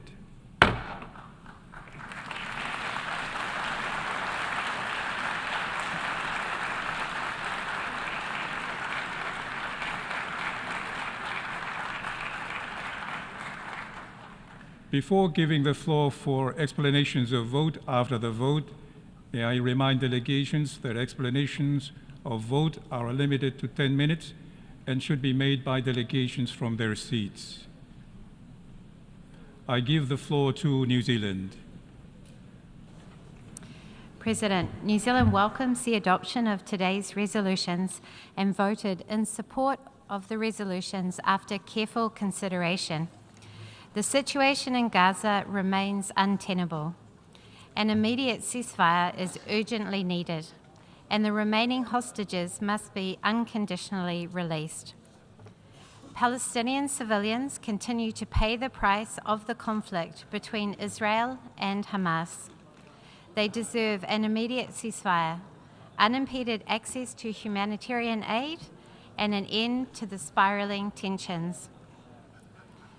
New Zealand has been clear from the outset that the protection of civilians is paramount and a requirement of international law.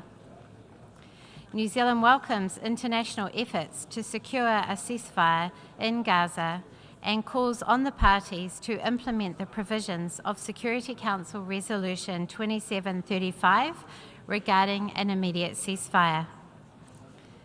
A negotiated political solution is needed to achieve lasting peace and security for Israel and Palestine.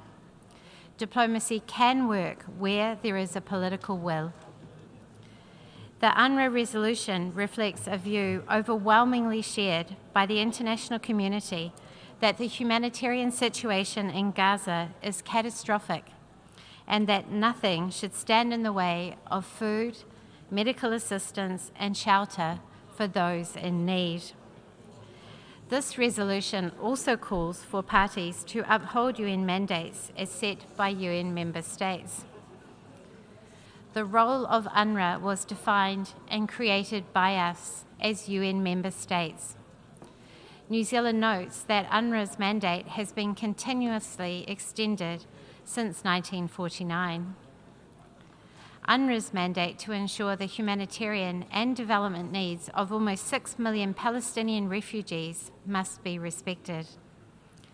The UN system must be allowed to execute the role the member states have given it.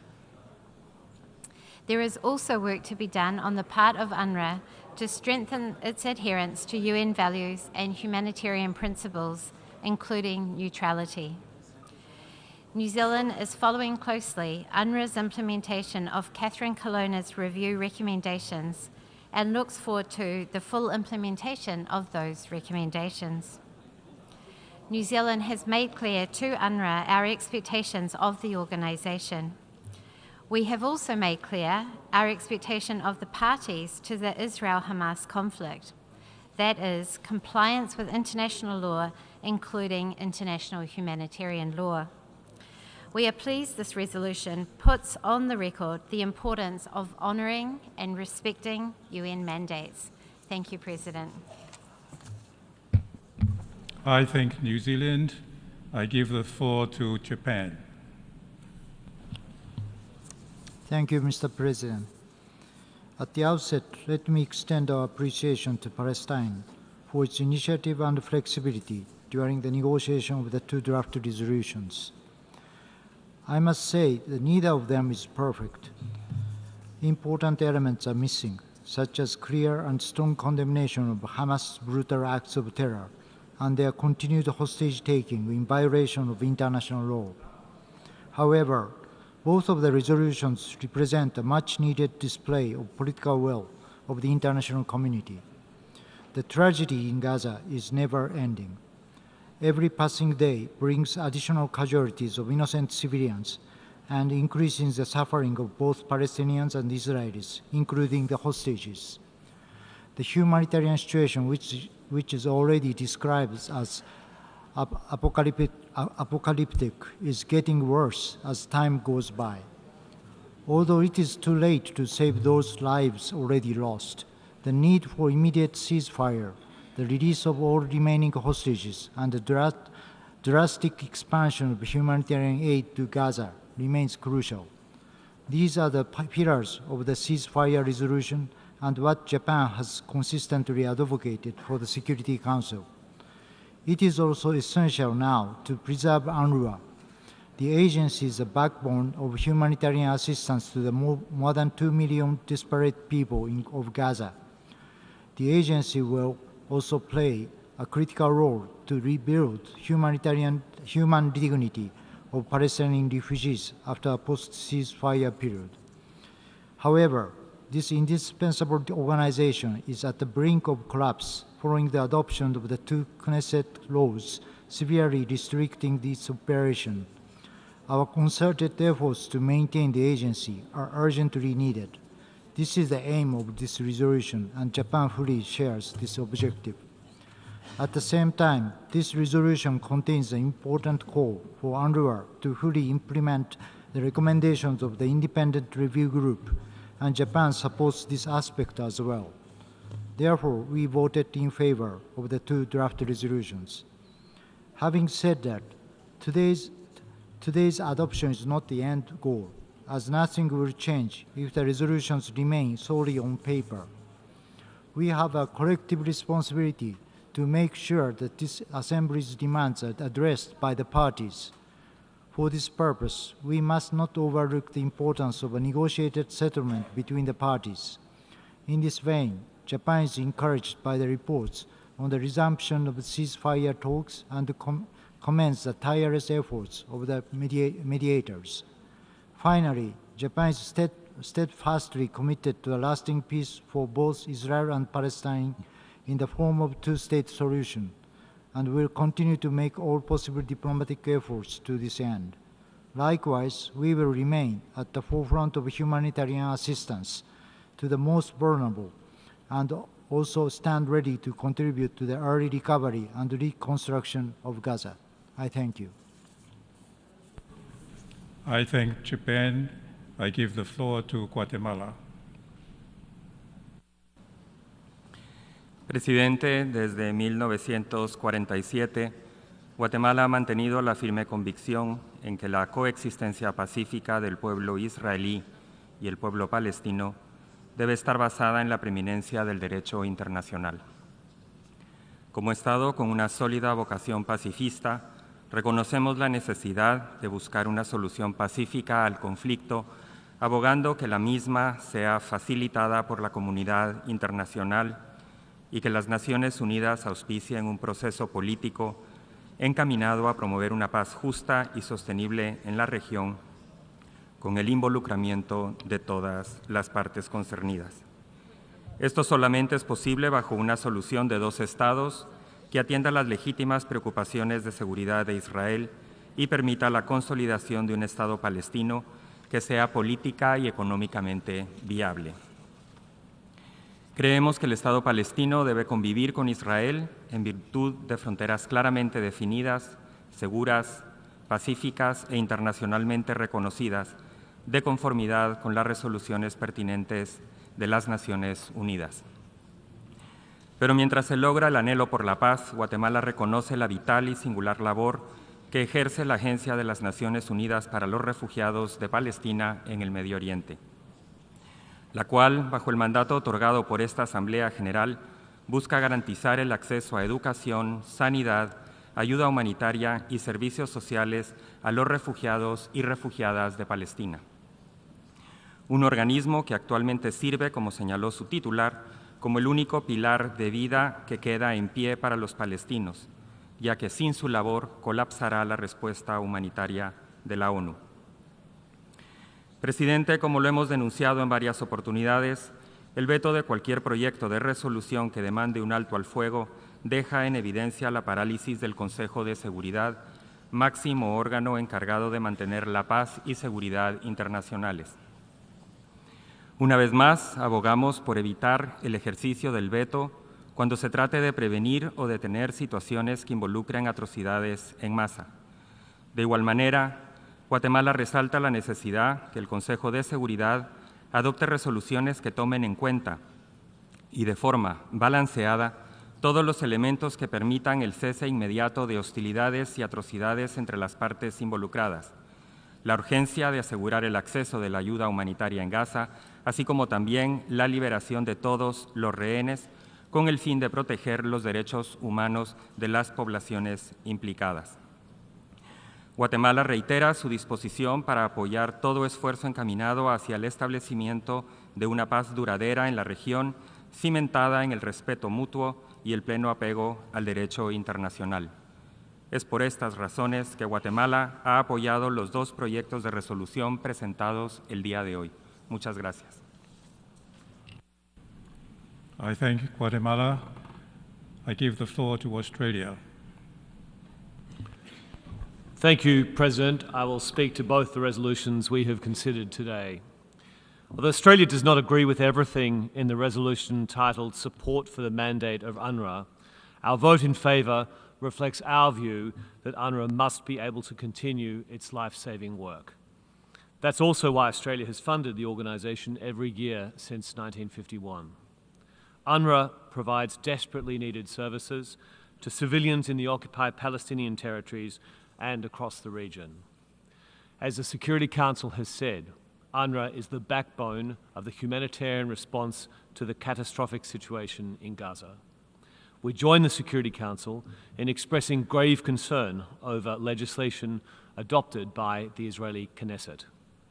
Limiting UNRWA's operations will only exacerbate an already terrible humanitarian crisis. As stated in this resolution, UNRWA has a responsibility to address any credible allegations and to ensure accountability for any violations of the agency's principles of neutrality, impartiality and independence. We acknowledge the commitment made by the United Nations Secretary-General and UNRWA to implement fully the recommendations of the independent review led by Catherine Colonna. We call for their accelerated implementation in line with UNRWA's commitment to the principle of neutrality. We note UNRWA's measures to terminate the employment of UNRWA staff members following the 7 October atrocities carried out by Hamas, atrocities that should have been unequivocally condemned by this resolution. Any involvement or affiliation with terrorist organisations cannot be tolerated. Australia will continue to press the United Nations and UNRWA to safeguard the organisation's neutrality. Australia reiterates calls for the protection of humanitarian and United Nations personnel, including UNRWA staff, to enable them to perform their life-saving work. The best protection for humanitarian personnel and civilians is ceasefire. Australia will continue to support a strong and robust multilateral system, including the protection of United Nations agencies to do their critical work. In relation to the resolution entitled Demand for Ceasefire in Gaza, I wish to address certain reservations, but first I will outline why Australia voted in favour. First, Australia is committed to working with the international community to end this conflict, to stop the suffering, and immediately and unconditionally to secure the release of all hostages held by Hamas. Tomorrow marks 1 year since Australia joined 152 other countries in voting for a ceasefire in this Assembly.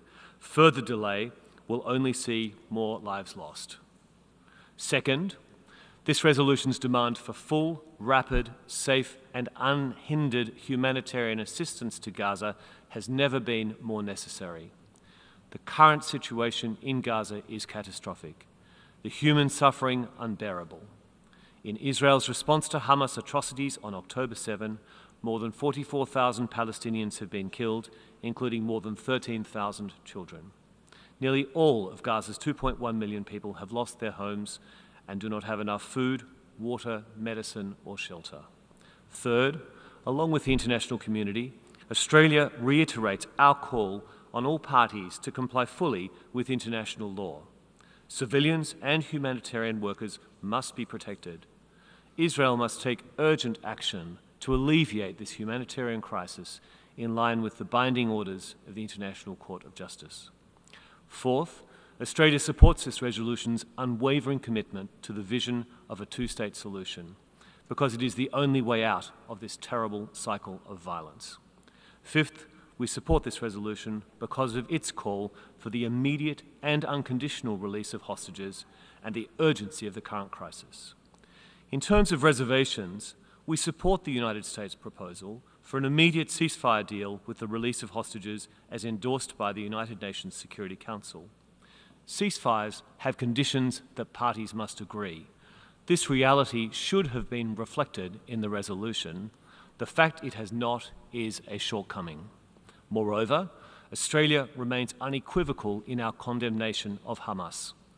This resolution should have done the same for their atrocities on 7 October that left 1,200 Israelis dead and more than 200 hostages taken, and all their acts of terror. Australia repeats our demand for Hamas to release all hostages immediately and unconditionally. Hamas must lay down their arms. There can be no role for terrorists in the future governance of Gaza.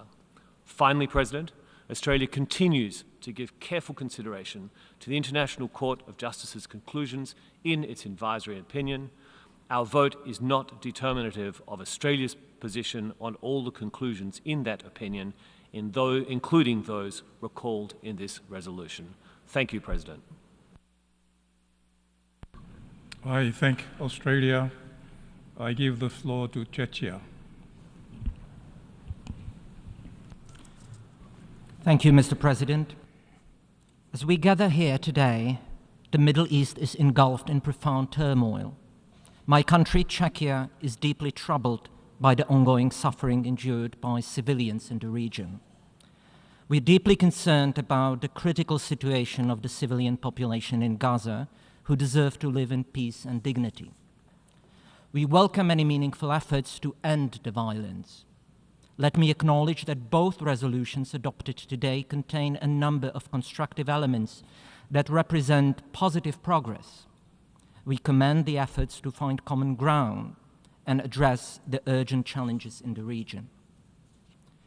However, we must not overlook the horrific terrorist attacks of the 7th of October that plunged the region into this current cycle of conflict. Hamas terrorists unleashed a deadly rampage, brutally killing and maiming innocent civilians and taking hostages in a shocking display of barbarity. There can be no excuse or justification for such egregious acts, which have had fatal consequences for all people in the region.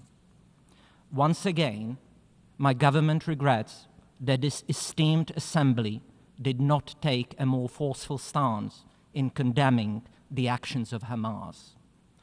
Moreover, the resolution L33 fails to unequivocally link a durable ceasefire to the release of all the hostages. To omit this crucial linkage risks sending a dangerously misguided signal to Hamas that their reckless reign of terror may somehow be vindicated. We must not abandon the hostages and their families. It is due to this omission that Czechia cannot support this resolution, and that is why we voted against it. Let us be clear. Hamas too has a choice to make. They could immediately release the hostages, they could cease using civilians as human shields and stop exploiting civilian infrastructure to launch terrorist attacks. It is Hamas terrorists who have imperiled millions of Palestinian civilians. Mr. President, the humanitarian crisis in Gaza has reached a critical juncture. The population is in dire need of food, water, medical supplies, and other essential items. While we fully support urgent calls to step up the delivery of vital humanitarian aid, we must also acknowledge and rectify certain operational shortcomings within UNRWA. We must make every effort to ensure beyond any shadow of a doubt that Hamas and other terrorist groups cannot exploit the existing system for distributing critical assistance. Equally important is guaranteeing strict neutrality, accountability, and oversight in all aspects of UNRWA's operations. In this respect, we continue to closely monitor and evaluate the implementation of the recommendations of the Independent Review Group. The resolution L32 in our assessment does not sufficiently address these pressing concerns. Therefore, we have decided to abstain from voting on this resolution. Distinguished colleagues, I would like to conclude by emphasizing that reestablishing a political horizon for a two-state solution remains of a paramount importance. A negotiated settlement remains the singular path to guaranteeing security, political stability, and democratic development for both Israel and Palestine. We encourage regional actors to pursue a course of cooperation, including through the Abraham Accords, to build a brighter future for the Middle East. Rather than introducing new initiatives here in New York, we need positive developments on the ground in the region itself. I thank you. I thank Czechia. I give the floor to Hungary. Mr. President, we are here today to discuss the dire humanitarian situation and the demand for an end to the conflict in Gaza. We must not forget that the conflict that the General Assembly seeks to end by imposing an unconditional ceasefire was ignited by the horrendous and brutal acts of terrorism committed by Hamas on October 7, 2023. Any country would have the right and responsibility to ensure that such an attack could never happen again, as permitted under IHL. It has been more than a year since the terrorist attacks that led to the escalation of the conflict, which has caused a devastating humanitarian crisis. On October 7, 2023, 1,195 people were murdered in Israel. A further 5,432 people have been injured, and 251 have been taken hostage. Since then, more than 43,000 people have been killed in Gaza, and many more have been injured. Hostages are still being held, and innumerable survivors are traumatized. The picture today is catastrophic, and we express our solidarity with Israeli and Palestinian innocent civilians caught in the conflict. There are no excuses left for Hamas to continue rejecting a ceasefire and put innocent Palestinian civilians at risk every day. It is high time for this conflict to end, for the hostages to be released, and for Palestinian civilians to begin rebuilding their lives. However, the fighting must end in a sustainable way. A ceasefire between Israel and Hamas is the only way to bring about a durable end to this conflict. But Hamas has failed to accept any agreement so far that would bring hostages home, ensure Israel's security, enable a surge in humanitarian relief to Palestinians, and set the stage for a political settlement which can provide a better future for Israelis and Palestinians alike. All civilian life matters equally. We note with utmost concern the unacceptable number of civilian casualties, especially children, as well as the catastrophic levels of hunger and imminent risk of famine caused by the insufficient entry of aid into Gaza. It is time for this conflict to end. The only durable way to resolve this conflict is to establish a ceasefire that also guarantees the immediate and unconditional release of all hostages held in Gaza. These two urgent goals are inextricably linked. An unconditional ceasefire would mean that hostages would likely never return home. We once again call on Hamas and other terrorist groups within Gaza to release all remaining hostages immediately without precondition, cease hostilities, and spare all civilians from further suffering. We recall that there is still a Hungarian citizen being held hostage by the terrorists. Right now, the international community must focus on implementing the existing framework for resolving the conflict, Security Council Resolution 2735, which offers a glimmer of hope for the peaceful settlement of this conflict and gives diplomacy a chance. Hungary calls for the full implementation of Security Council Resolution 2735 without delay and without conditions, which would lead to an immediate ceasefire in Gaza, the immediate and unconditional release of all hostages, a significant and sustained increase in flow of humanitarian assistance throughout Gaza. I thank you. I thank Hungary. I give the floor to Germany. Mr. President, Germany voted in favor of the two resolutions. We call for an immediate ceasefire in Gaza and the unconditional release of all hostages. The unbearable suffering that followed the heinous terrorist attacks on 7th of October of last year must cease immediately for the sake of Palestinians in Gaza and the hostages and their families. A lasting peace in the region can only be achieved through a negotiated two-state solution. Only when Israel's security is ensured and Palestinians have their own state where they can live in dignity and safety will both peoples be able to live side by side in peace.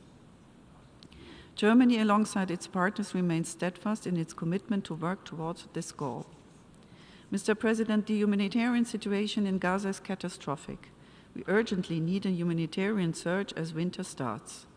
Israel must uphold its commitment to flood Gaza with aid, and that access be guaranteed at all times.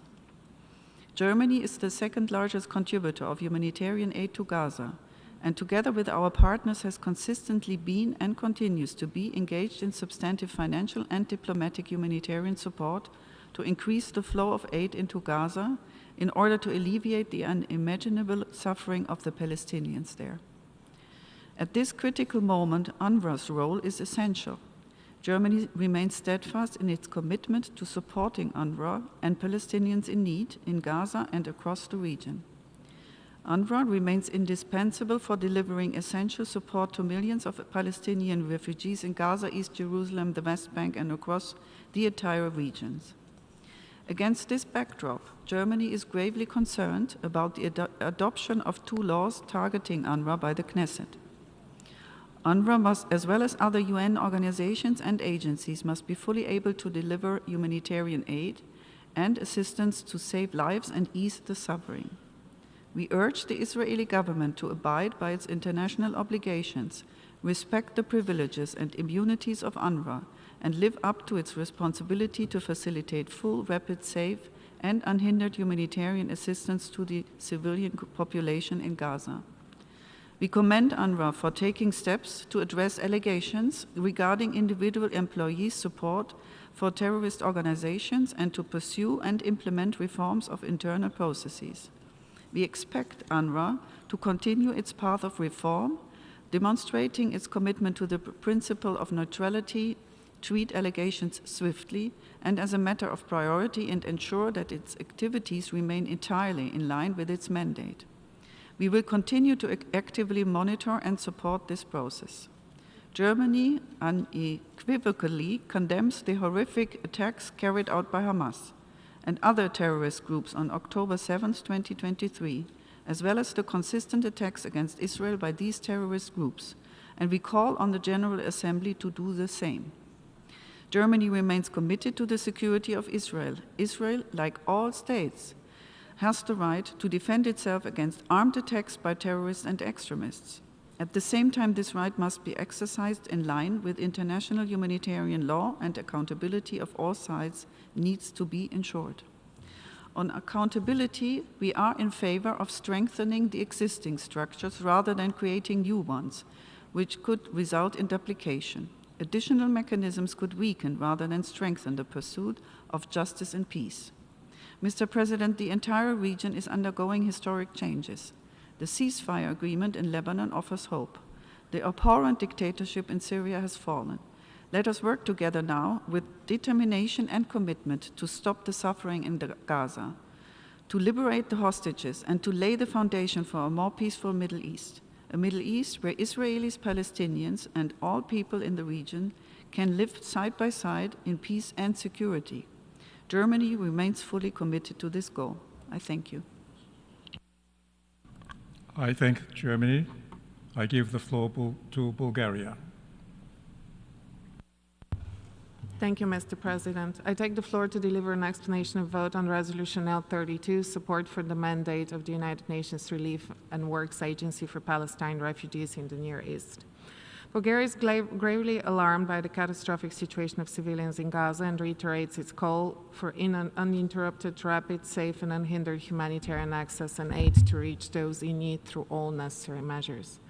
While recognizing UNRWA's important and indispensable role in providing humanitarian relief and essential services to Palestine refugees and acknowledging the steps taken towards greater accountability, we are of the view that the resolution does not sufficiently address the need for robust safeguards to reinforce neutrality, operational transparency, and impartiality in UNRWA's activities. For that reason, Bulgaria was not in a position to support it.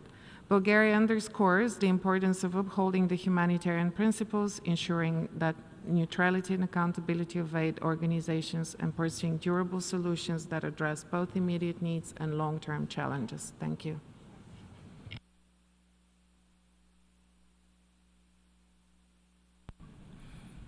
I thank Bulgaria.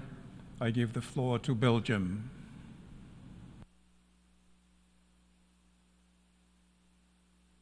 Merci, Monsieur le Président. Chers collègues, la Belgique a voté en faveur des deux projets de résolution. Elle en soutient pleinement leurs principaux éléments. Un cessez-le-feu immédiat respecté par toutes les parties, la libération immédiate et inconditionnelle de tous les otages, un accès sans entrave de l'aide humanitaire aux populations civiles et, tant qu'il n'y aura pas de solution durable au conflit, la mise en œuvre essentielle du mandat de l'UNRWA. Chers collègues, il faut rompre avec le dialogue de sourds auquel nous assistons et travailler à une solution commune, rompre avec le cycle de violence, rompre avec la déshumanisation et les discours de haine. La diplomatie doit reprendre le dessus tel qu'elle a pu le faire au Liban. Cela requiert des concessions de part et d'autre. Rien ne peut justifier le massacre de plus de 44 000 civils à Gaza et ailleurs. Seul un cessez-le-feu immédiat peut mettre un terme aux souffrances inacceptables infligées aux populations. La Belgique exhorte les parties à faire preuve de bonne volonté pour que ces négociations puissent enfin aboutir. L'horreur doit cesser et rien ne peut justifier la prise en otage des civils. Les otages détenus depuis le 7 octobre doivent être libérés immédiatement et sans condition. Les familles doivent connaître le sort de leurs proches disparus. Ceci est également le cas pour les personnes en détention, surtout les mineurs. La voie devant mener à la solution de deux États démocratiques, Israël et la Palestine, vivant côte à côte, en paix, à l'intérieur de frontières sûres et reconnues, a été balisée par le Conseil de sécurité. Il nous revient d'agir. Il faut prévenir et condamner le terrorisme. Condamnons avec la plus grande fermeté les actes terroristes barbares perpétrés par le Hamas le 7 octobre. Il faut créer les conditions nécessaires à la promotion de la paix et aux négociations. Associons-nous au travail collectif de l'Alliance globale pour donner forme à la solution des deux États. Il faut enfin inverser les tendances négatives sur le terrain. Employons-nous à mettre en œuvre l'avis consultatif de la Cour internationale de justice sur l'illégalité des colonies et rejetons catégoriquement la poursuite de la politique d'expansion menée par Israël. Nous nous inquiétons vivement des rumeurs d'annexion d'annexion de territoires palestiniens et de transfert de l'administration des territoires occupés vers l'administration civile. Seule la voie politique peut conduire à la paix et à la réconciliation. Nous attendons un engagement plus ferme en ce sens de la part des parties impliquées. En l'absence d'une solution politique, le travail indispensable de l'UNRWA doit se poursuivre. La campagne de désinformation à son encontre est inacceptable. De même, l'application des lois adoptées par la Knesset en violation des obligations d'Israël en vertu du droit international représente un précédent désastreux pour le système multilatéral. La Belgique salue la lettre du secrétaire général du 9 décembre à ce sujet et s'associe à ces considérations. La Belgique n'a jamais suspendu son financement de l'agence et s'est engagée sur le long terme via un accord multiannuel de 3 ans. Nous invitons les membres, tout particulièrement ceux qui en ont les moyens, mais n'ont pas encore contribué au financement de l'UNRWA, à en faire de même et à honorer les engagements pris. La mise en œuvre effective du rapport Colonna est importante afin d'améliorer la neutralité de l'UNRWA. Nous saluons les efforts déjà entrepris par l'agence. Des efforts supplémentaires sont indispensables avec notre soutien collectif. Enfin, la Belgique appuie les initiatives garantissant la reddition des comptes. Le droit international et le droit international humanitaire ne peuvent être appliqués de manière sélective, au risque de les affaiblir dans leur ensemble. Je vous remercie. I thank Belgium. I give the floor to the Republic of Korea. Mr. President, last month, as one of the elected members of the Security Council, the Republic of Korea participated in proposing a draft resolution to the Council, demanding an immediate, unconditional, and permanent ceasefire, in parallel with demanding an immediate and unconditional release of hostages. The Republic of Korea believes that in order to urgently save lives and alleviate the extreme suffering of Palestine in Gaza, an immediate ceasefire is not an option, but an imperative. Based on this belief, we co-penned the E10 draft resolution coordinated by Guyana last month. Additionally, we voted in favor of the draft resolution today, reiterating this demand for an immediate ceasefire. However, this does not mean that we forgot about the hostages still brutally held in Gaza. We must remember what happened on October 7th last year and how the current conflict in Gaza was brought about. Thus, we take note that the draft resolution today clearly reiterates the GA's demand for the release of all hostages. Having said that, the Republic of Korea would like to point out that the establishment of any new mechanisms for accountability should be scrupulously assessed within the context of the existing ones. This includes, but is not limited to, various committees, commission of inquiry, and courts with jurisdictions over the occupied Palestinian territory. The Republic of Korea also voted in favor of the resolution to support the mandate of UNRWA. We believe that the continued operation of UNRWA is crucial, not only to support the humanitarian efforts in Gaza, but also to provide millions of Palestinian refugees in the OPT and beyond with the basic services, including education and health care. As such, we call on all key stakeholders, notably Israel, to seriously consider the possible consequences of suspending or obstructing the mandate of UNRWA, which may exacerbate the security in the region. With regard to the resolution on UNRWA adopted today, the Republic of Korea would like to clarify our view that this resolution does not include any new budgetary implications or financial commitments beyond the scope of what has been previously discussed in the Fifth Committee and approved by the GA. The Republic of Korea, as one of the members of the Security Council, will constructively participate in all efforts restore peace and stability in the Middle East. I thank you, Mr. President. I thank the Republic of Korea. I give the floor to Austria. Thank you, Mr. President.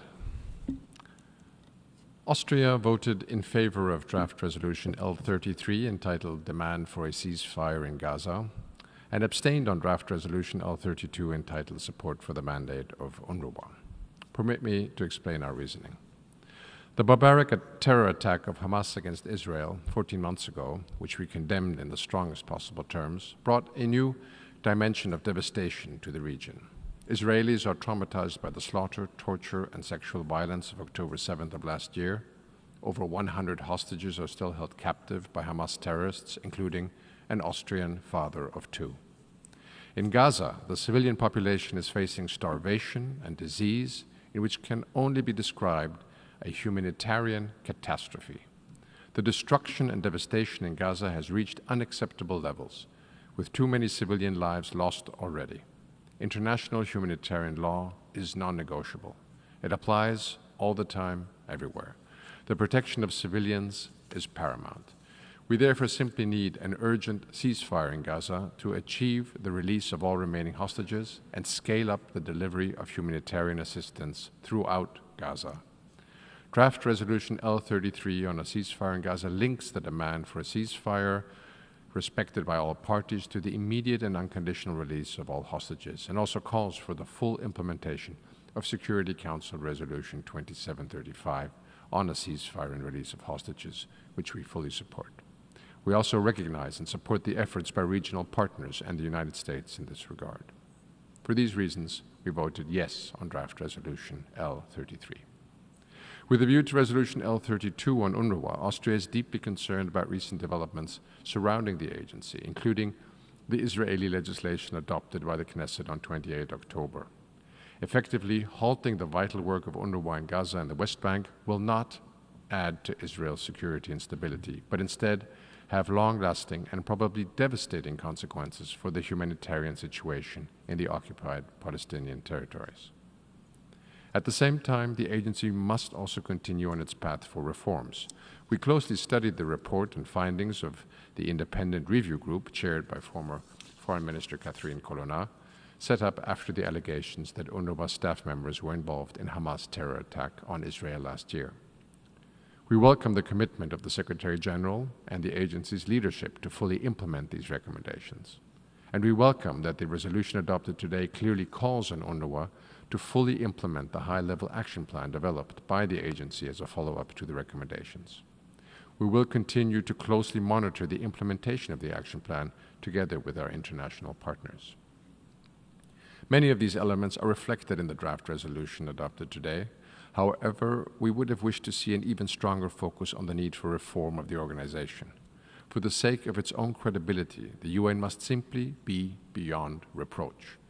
Finally, the text does not address the misuse of UNRWA premises by Hamas and other terrorist groups for military purposes. For these reasons, Austria abstained on this resolution. 2 short final points, colleagues. First, Austrian development cooperation continues to strive within the framework of bilateral and multilateral cooperation with partners such as UNRWA to improve the situation of the Palestinians. Since 7 October 2023, Austria has provided 53 million euros in humanitarian aid for the civilian population in Gaza and the conflict-ridden region, including 3.4 million for UNRWA. And second, as always, let me underline that Austria reconfirms its commitment to a negotiated 2-state solution and to a viable Palestinian state, living side by side in peace and security with Israel, with Gaza being an integral part of the future Palestinian state. Thank you. I thank Austria. I give the floor to Switzerland. Monsieur le Président, la Suisse a voté en faveur des 2 résolutions. Ceci est l'expression de sa grande préoccupation face à la souffrance des civils au Proche-Orient, de l'importance que la Suisse accorde au respect du droit international et de son ferme soutien au rôle central de l'ONU pour la paix, la stabilité et l'aide humanitaire dans la région. Le conflit au Proche-Orient En particulier, la situation humanitaire catastrophique dans la bande de Gaza nécessite notre action urgente, aussi celle du Conseil de sécurité. En tant que membre élu du Conseil, la Suisse a dès lors activement contribué au projet de résolution considéré par le Conseil en novembre et voté en faveur de ce dernier.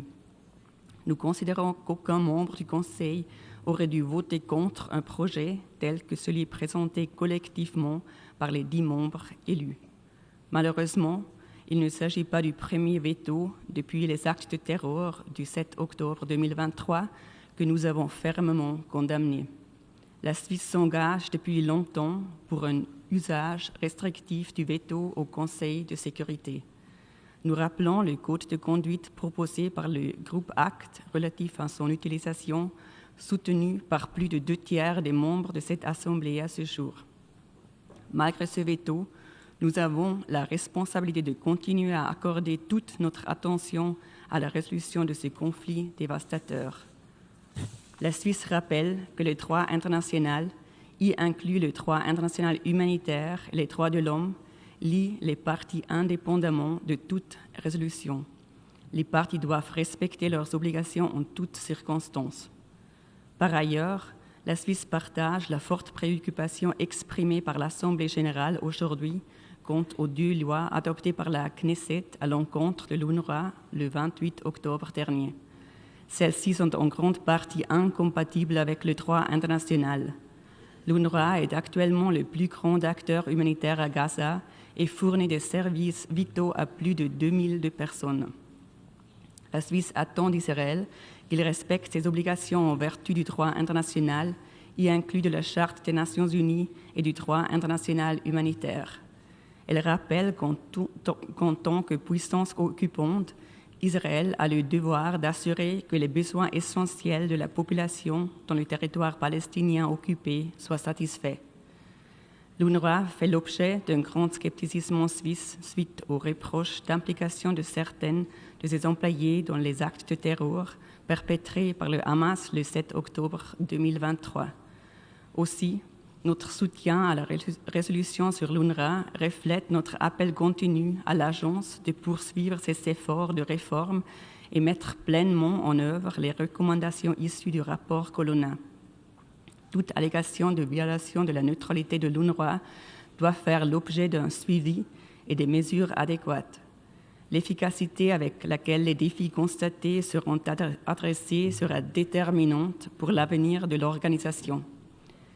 Concernant l'appel de la résolution à augmenter les contributions volontaires à l'UNRWA, la Suisse souligne que toute décision sur le soutien suisse est sujette à l'approbation de son Parlement. Monsieur le Président, devant tant de souffrances, les mots commencent à nous faire défaut. Que dire, sinon que nous devons agir et défendre, ensemble, les valeurs et les principes fondateurs de notre ordre international. L'humanité doit prévaloir. Que dire, sinon que la situation nous est connue. Nous la répétons, un cessez-le-feu immédiat et permanent, la libération immédiate et inconditionnelle des otages et le respect du droit international y inclut la protection des civils et l'acheminement sûr, rapide et sans entrave de l'aide humanitaire, et ce, dès maintenant. Nous devons urgemment relancer les perspectives de paix fondées sur la solution à 2 États afin de permettre aux Israéliens et aux Palestiniens de vivre en paix, en sécurité et en dignité. Il est grand temps d'agir en ce sens. Je vous remercie.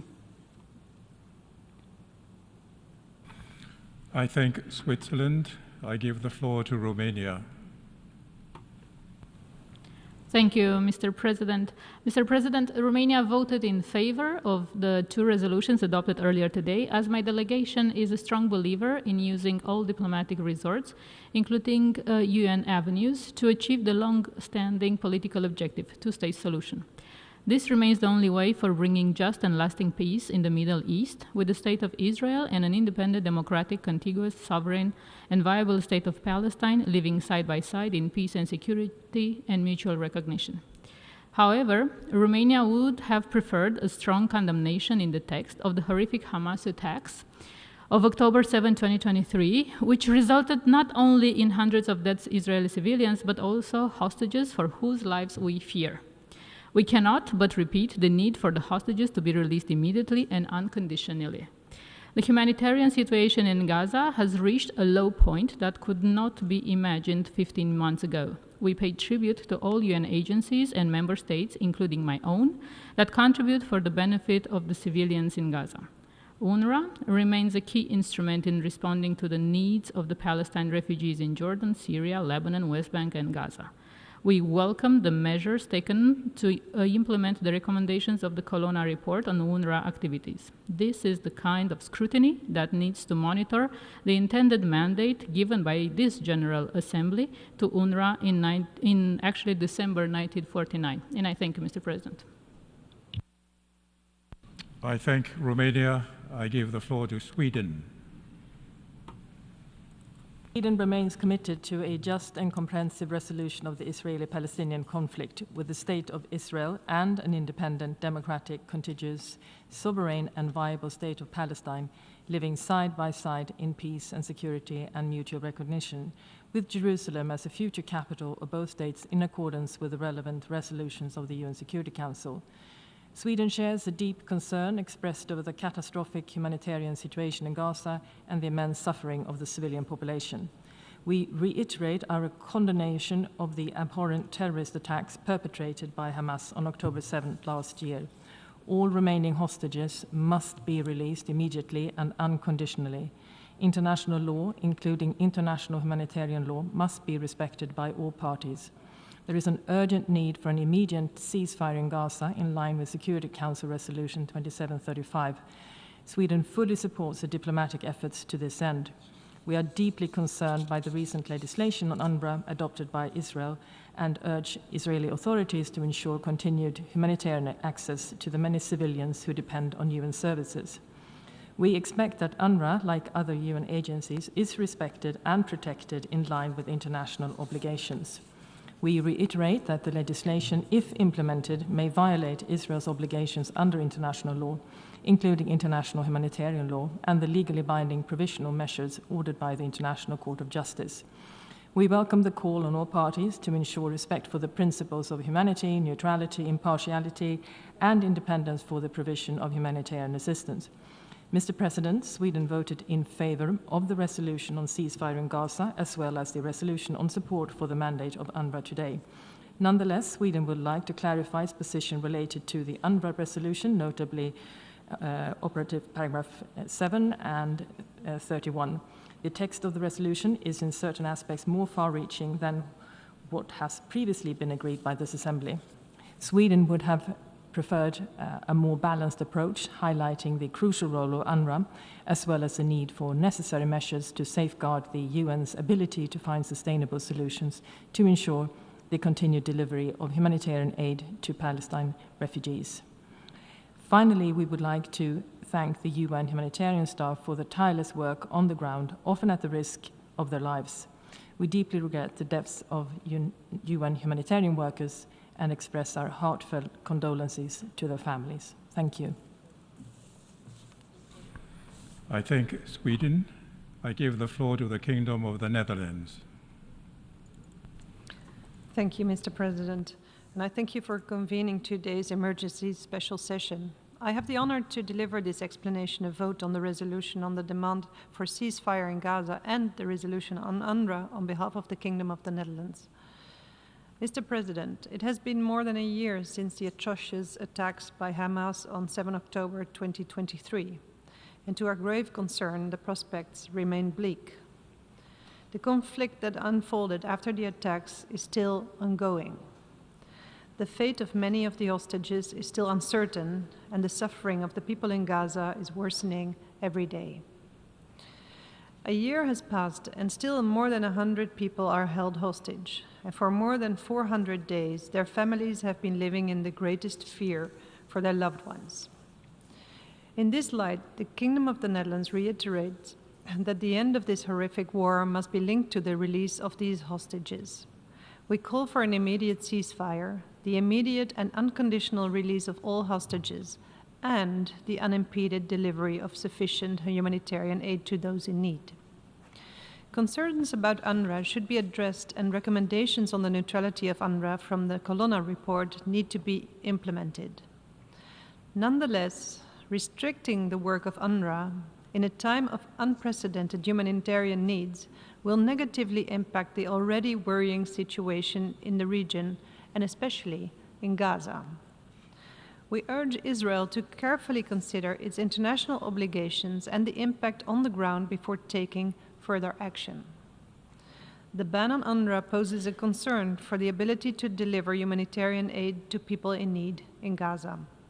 Therefore, the Netherlands supports most of what is stated in the resolution tabled here today on UNRWA. Nevertheless, at this moment, the continuity of humanitarian aid delivery is too reliant on the implementing capacity of one organization. And while supporting the mandate of UNRWA in providing basic services in the region and thereby contributing to stability, we therefore abstained from voting.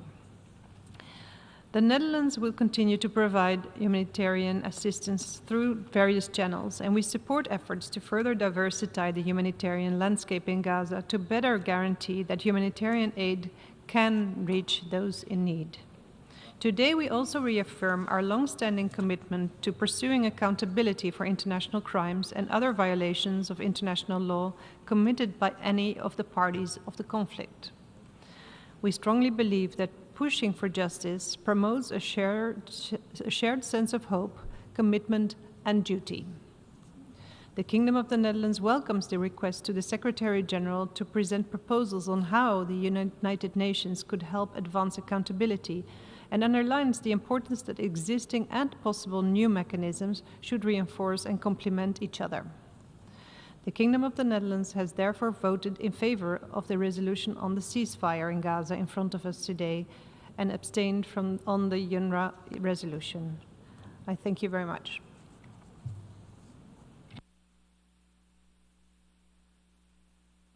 I thank the Kingdom of the Netherlands. I give the floor to Liechtenstein.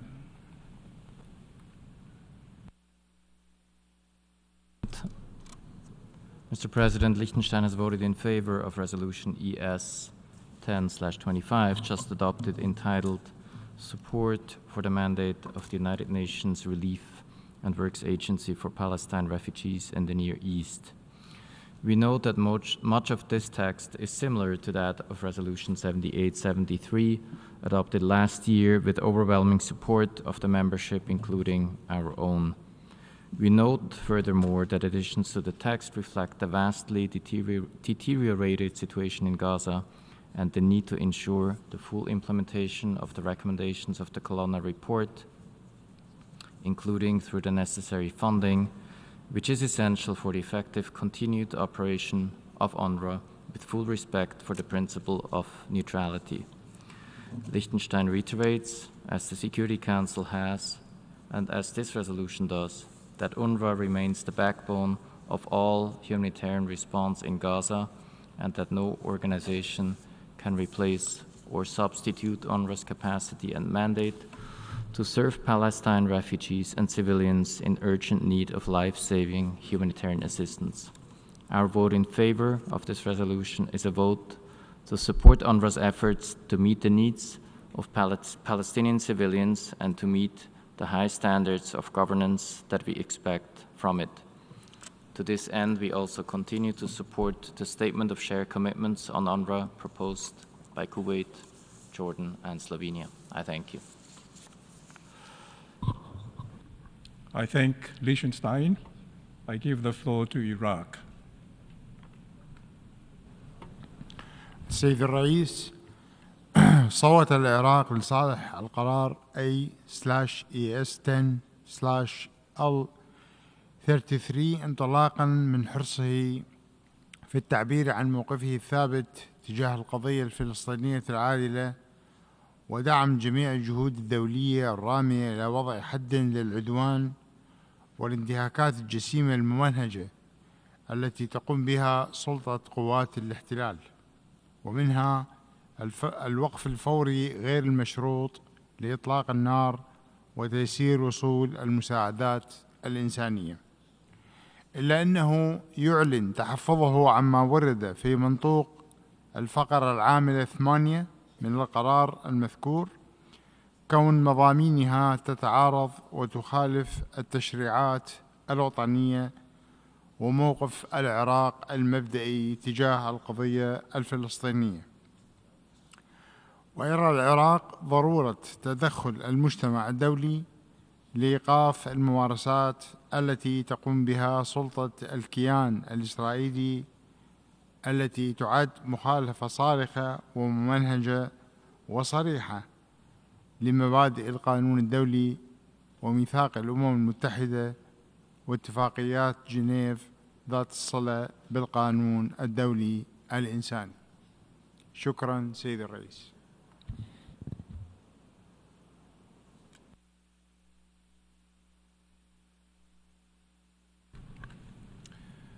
I thank Iraq. If you could just give us a few moments to clear this out. Thank you.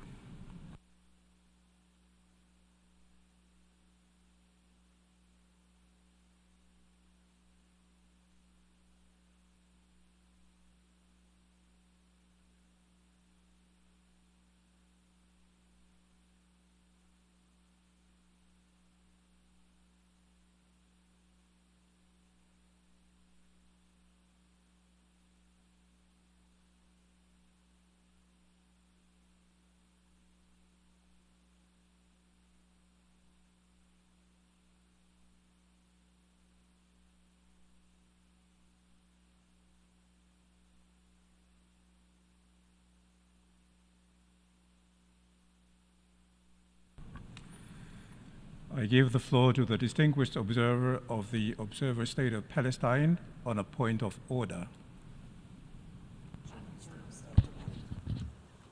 Thank you, Mr. President. Actually, it is not a point of order. It is a general statement after the end of the voting and the explanation of votes. And if you allow me, I'd like to proceed.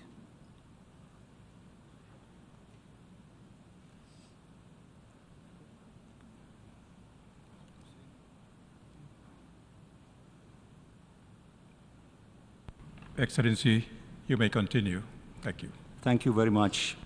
Mr. President, my delegation, the delegation of the State of Palestine to the United Nations would like to express our gratitude and thanks to the overwhelming support and voting in favor of the two resolutions, the one demanding an immediate and unconditional ceasefire against our people in the occupied land of the State of Palestine, particularly in the Gaza Strip, and also the resolution defending UNRWA and on the basis of its mandate stemming from the General Assembly. What we need is an immediate ceasefire, unconditional, and what we need is UNRWA to be able to carry out the humanitarian assistance needed to our people in Gaza, including the northern part of Gaza. As I said, we are grateful and thankful to this overwhelming support. It's almost unanimous vote on these two resolutions. This reflects the resolve and the determination of the international community as we see it reflected in this very important chamber, the General Assembly, which is the highest authority in the UN system. And also we are grateful for the introduction of the two resolutions, the introduction by Ireland regarding the resolution on UNRWA and Indonesia regarding the resolution demanding an immediate and unconditional ceasefire.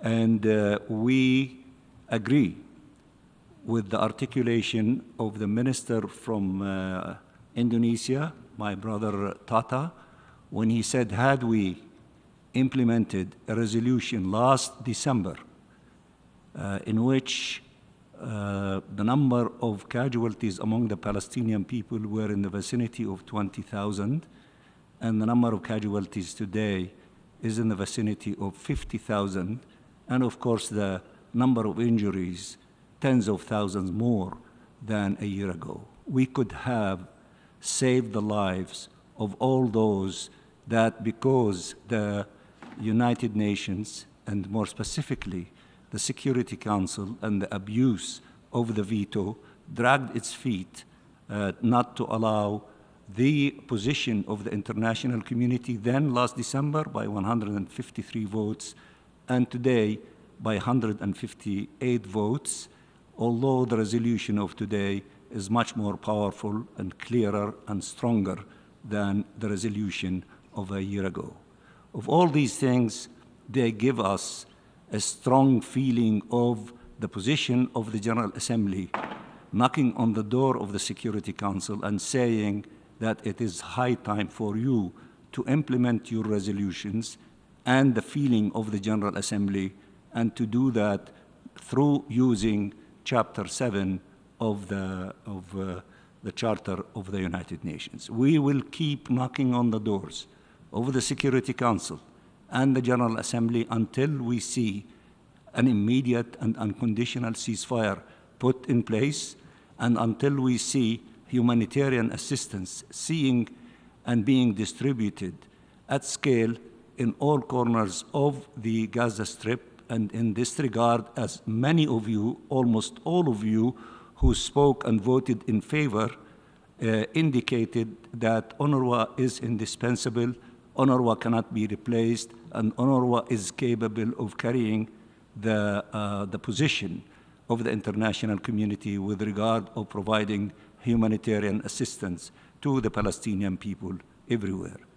I don't want, to keep you any longer. I know that we had a very long day in the morning and in the afternoon, and very strong statements of support by all those who participated in the debate, by all of those who participated in the voting. We thank you very much again, and we will most likely see you soon when we give our support to the effort of our friendly country, Norway, when they come to the General Assembly asking for action on a resolution that they are putting before all of us, seeking advisory opinion from the ICJ on issues related to the situation in Palestine. And I thank you very much, Mr. President.